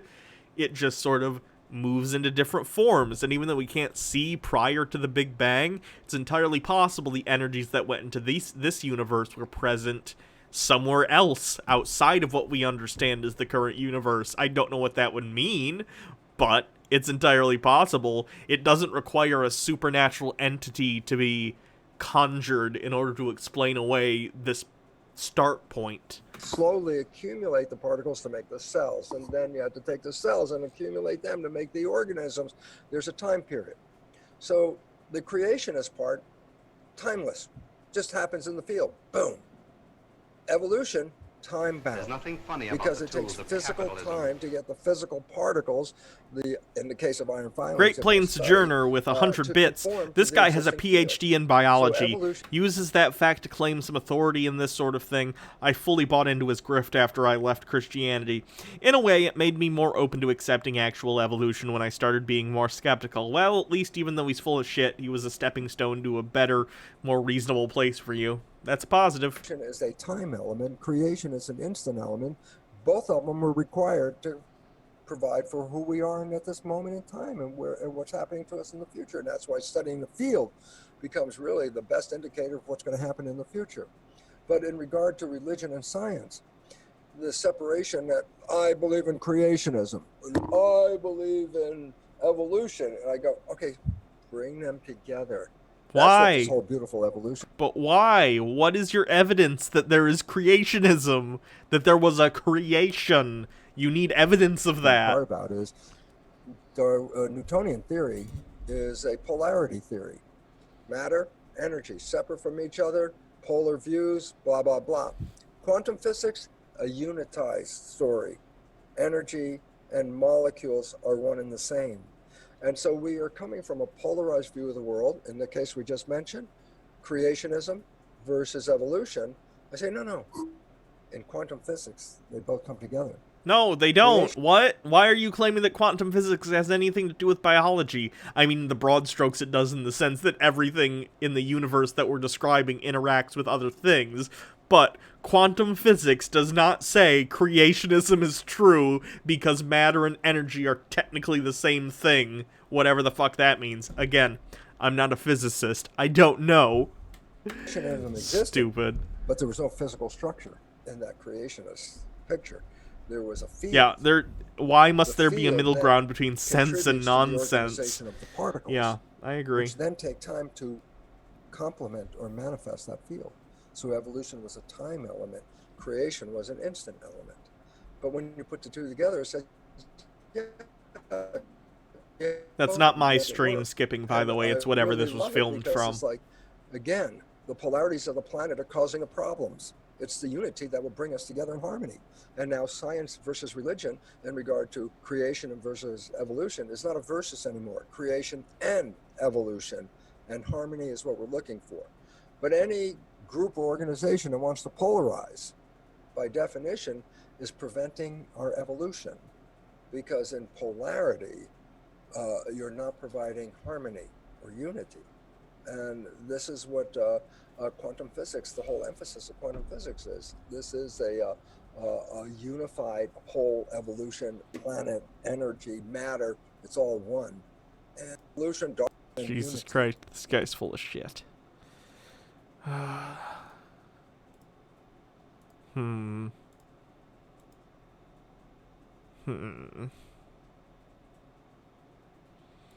think I'm gonna... At 9 p.m. Eastern, which is about 20 minutes from now, I'm gonna sign off. I'm getting kind of hungry and tired, so... What the heck we got here? What about Gun Girl? What's her name?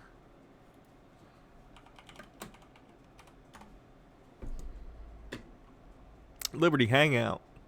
How would you explain to them why you should...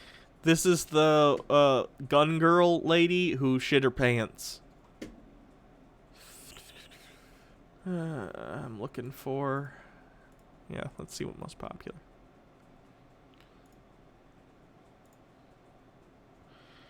Triggered feminist gets destroyed.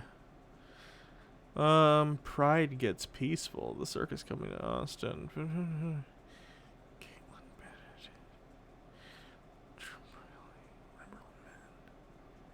College students have no morals. What do you think about starting an initiative on campus here at UK to be more inclusive to women who have penises, and we can put urinals in the women's restroom for them? Sounds fantastic. Oh, does it?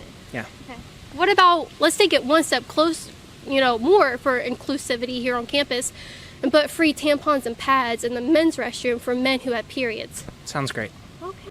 It does, because trans people exist, lady, whether you want us to or not. You might not like that, but they do. We do. And ignoring it and laughing at people who accept that we do exist isn't a gotcha. It makes you look like an idiot and an asshole.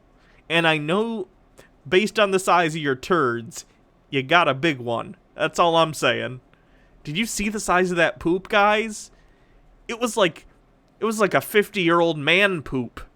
It was very impressive. Okay. You don't see anything wrong with those statements? No. What men do you know like with periods? General use ones like in Willie T have pads. I use them pretty often. So. What do you think about putting urinals in the women's restroom for women who have penises? That's fine. If it makes them feel comfortable, I don't mind. I don't. This is conservative arguments in a nutshell. I'm upset by this thing. Trans people existing. And then every reasonable person going, yeah, okay, whatever, who cares? And then conservatives being like, see, people on the left just get so triggered.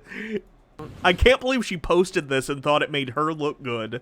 I don't really care about it. Are you willing to accept that some women do have penises? Yeah.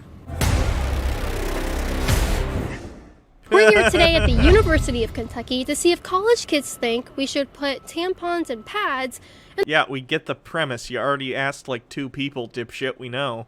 Oh god, look at these. Are these contacts? Are these colored contacts?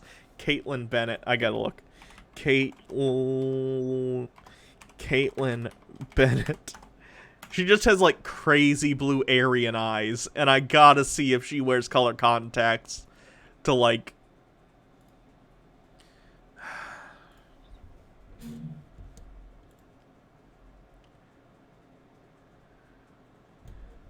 They look pretty blue there. Trying to look at more of a candid photo. If only when she shit her pants we could have seen her eyes. God.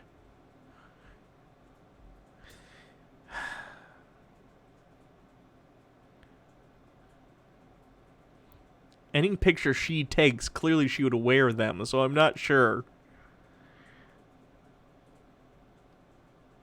Cannot confirm nor deny color contacts, so I'm not sure. In the men's restroom for men who have periods, and or she just color corrected the scene to make her eyes pop. urinals in the women's restrooms for women who have ding-dongs.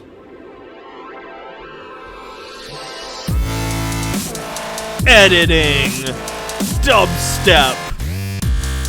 Bold to put dubstep in a video in 2019.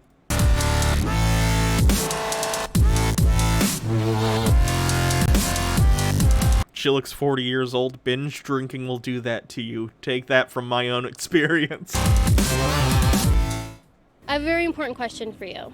Okay.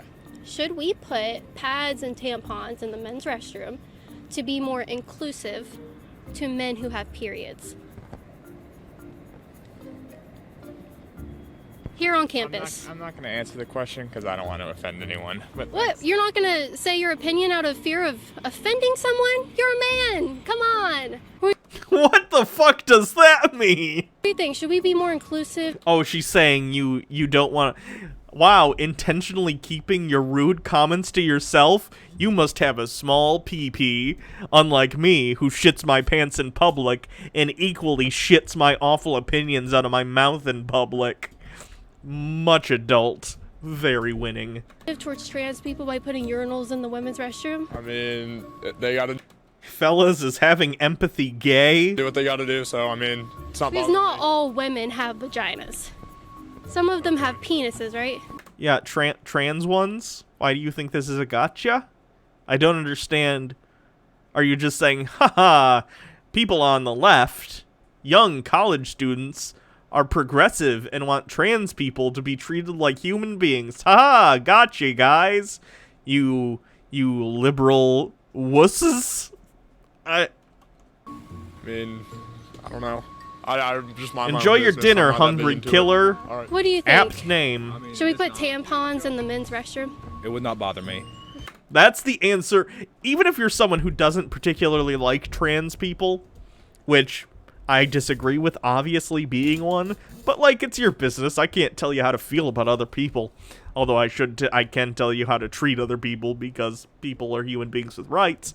But even if you're someone who's like, I don't know, trans people make me uncomfortable, why the fuck do you care if while you're peeing in the bathroom, there's free pads there for someone who needs them?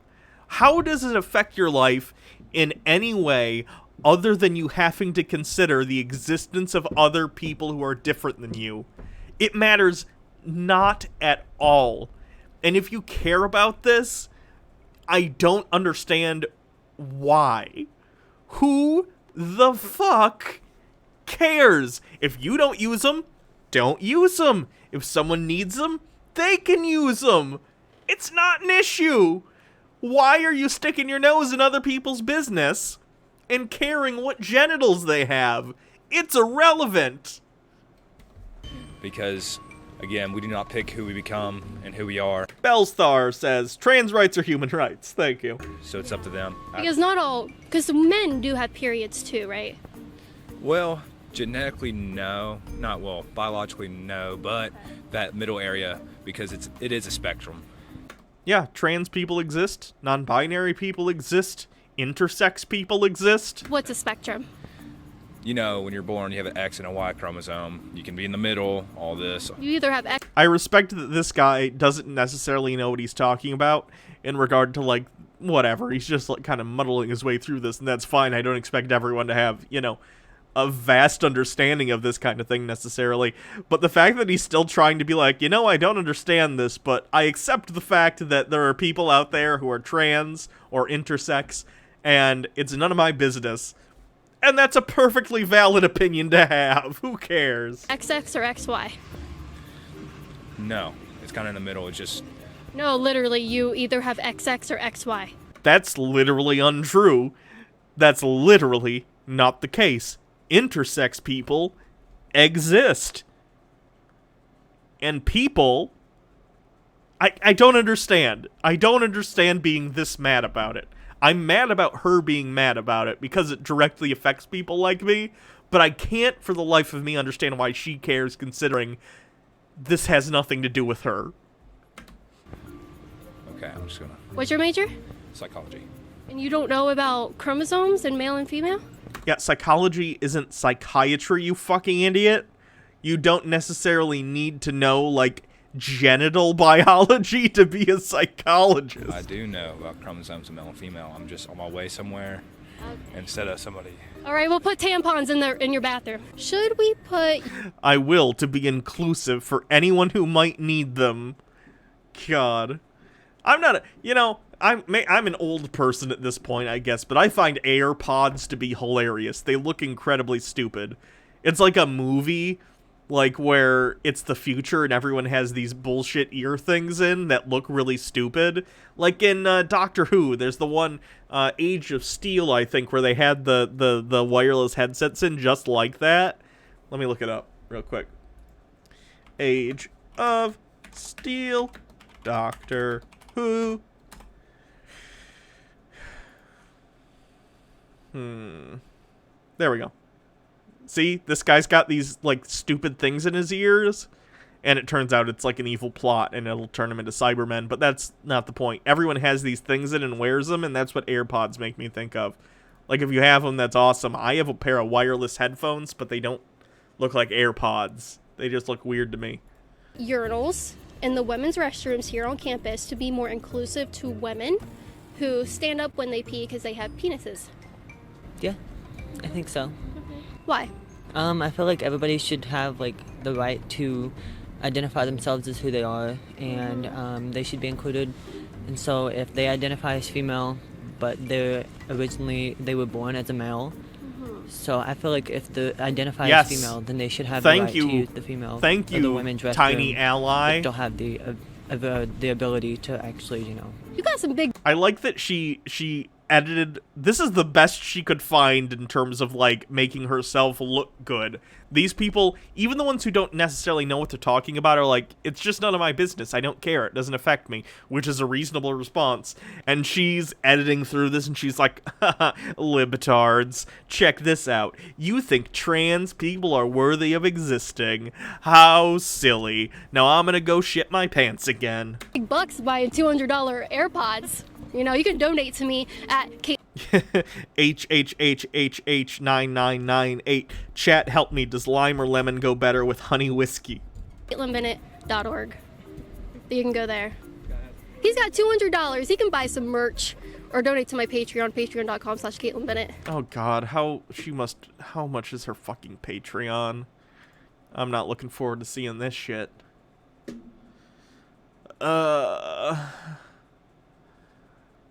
Caitlin Bennett, 838 patrons, $5 a month, $10 a month, or $15 a month. Oh, they're all named after guns too. Jesus.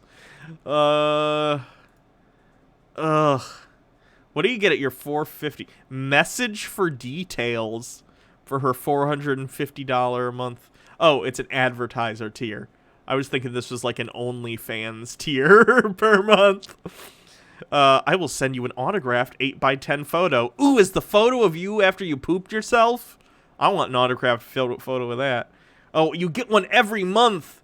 Think of all the signed photographs you'll have of her. A personalized thank you note will be included with your autographed photo. Oh, how generous. Your name will appear in the description of all YouTube videos. Access to my private Facebook group. Oh, I bet that's a group with a lot of gamer moments, if you know what I mean.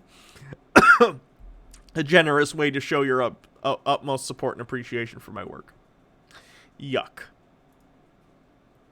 Hello. Would you like to have tampons in the men's restroom? I don't see an issue with it. Me neither. There you go. I don't see the issue with it. Perfectly valid answer. Yeah, it's necessary. Yes. Should we put urinals in the women's restrooms here? I remember this guy from when I watched this video with Sarah initially, because I was over at her house for D&D when we were still doing D&D in person before COVID. Hopefully that'll return soon.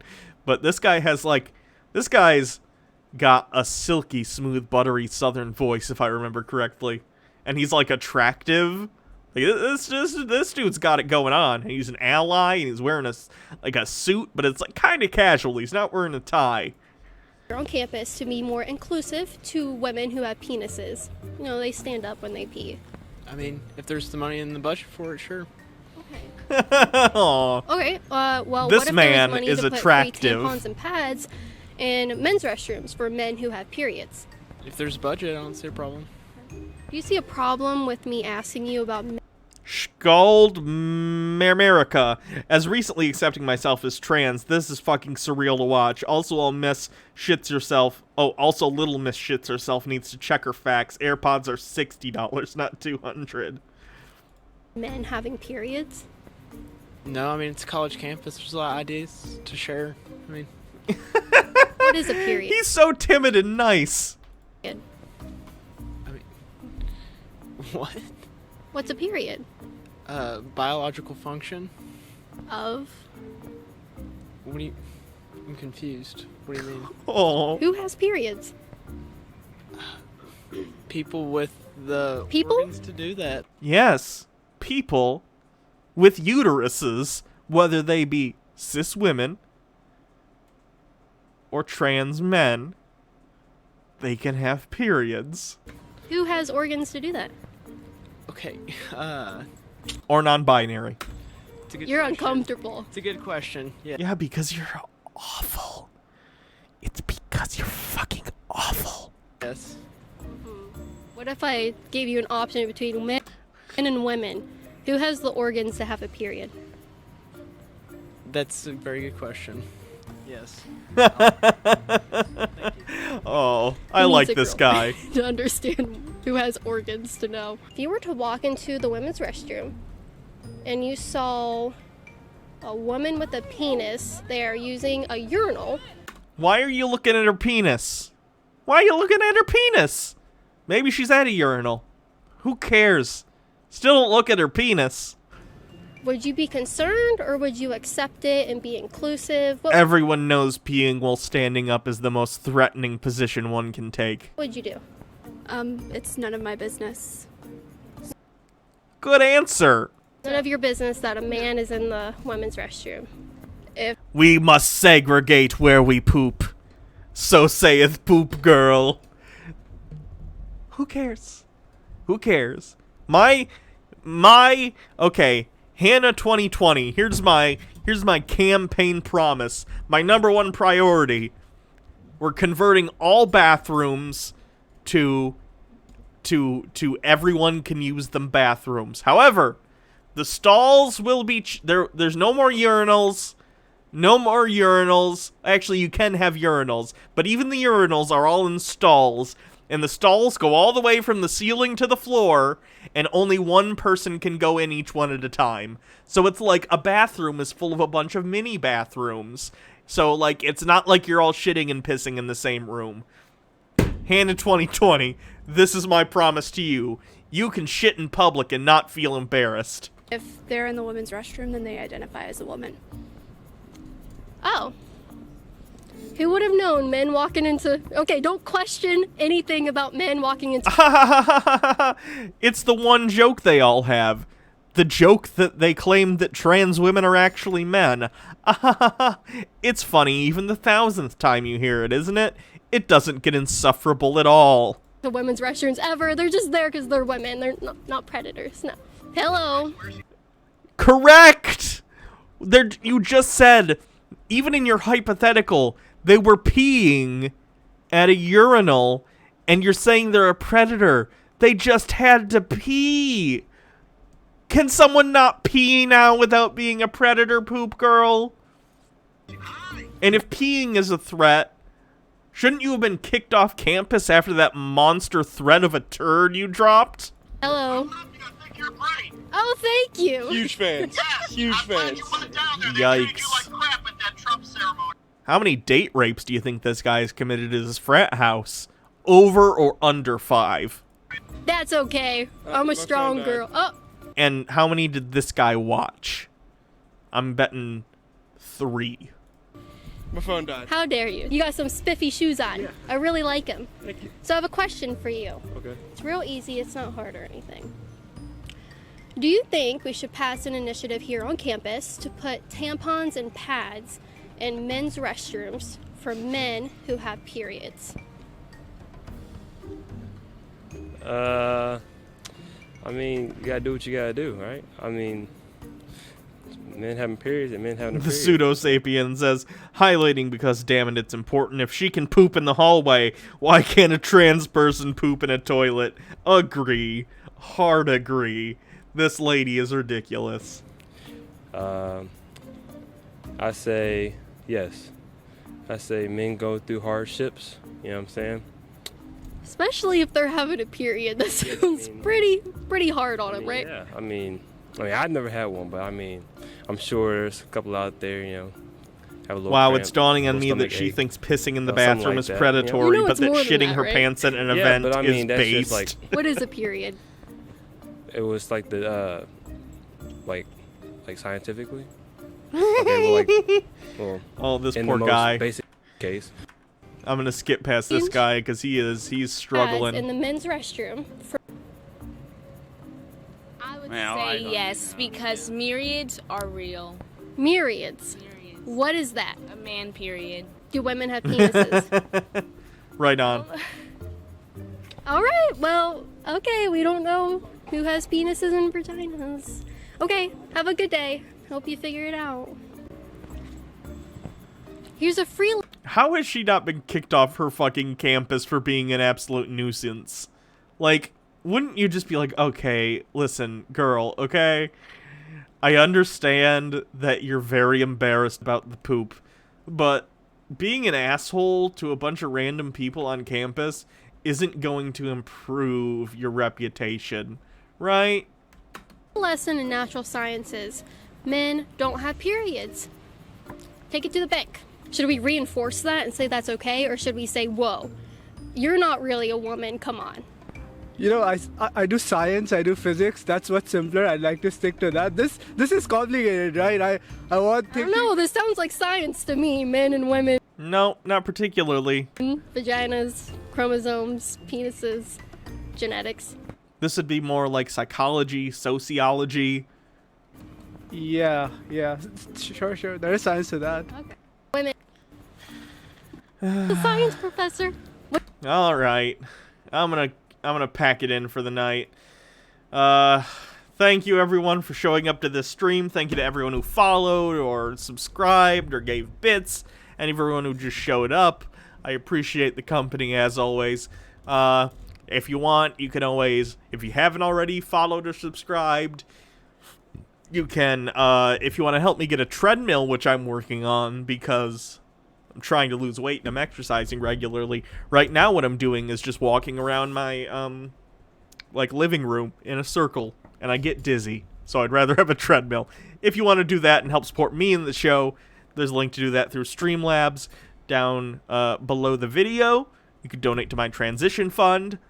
And I think that's it. So until next time, I've been Hannah, and I'll see you guys maybe tomorrow, maybe the next day. I'm not sure. One of the two, definitely. So, see you guys later.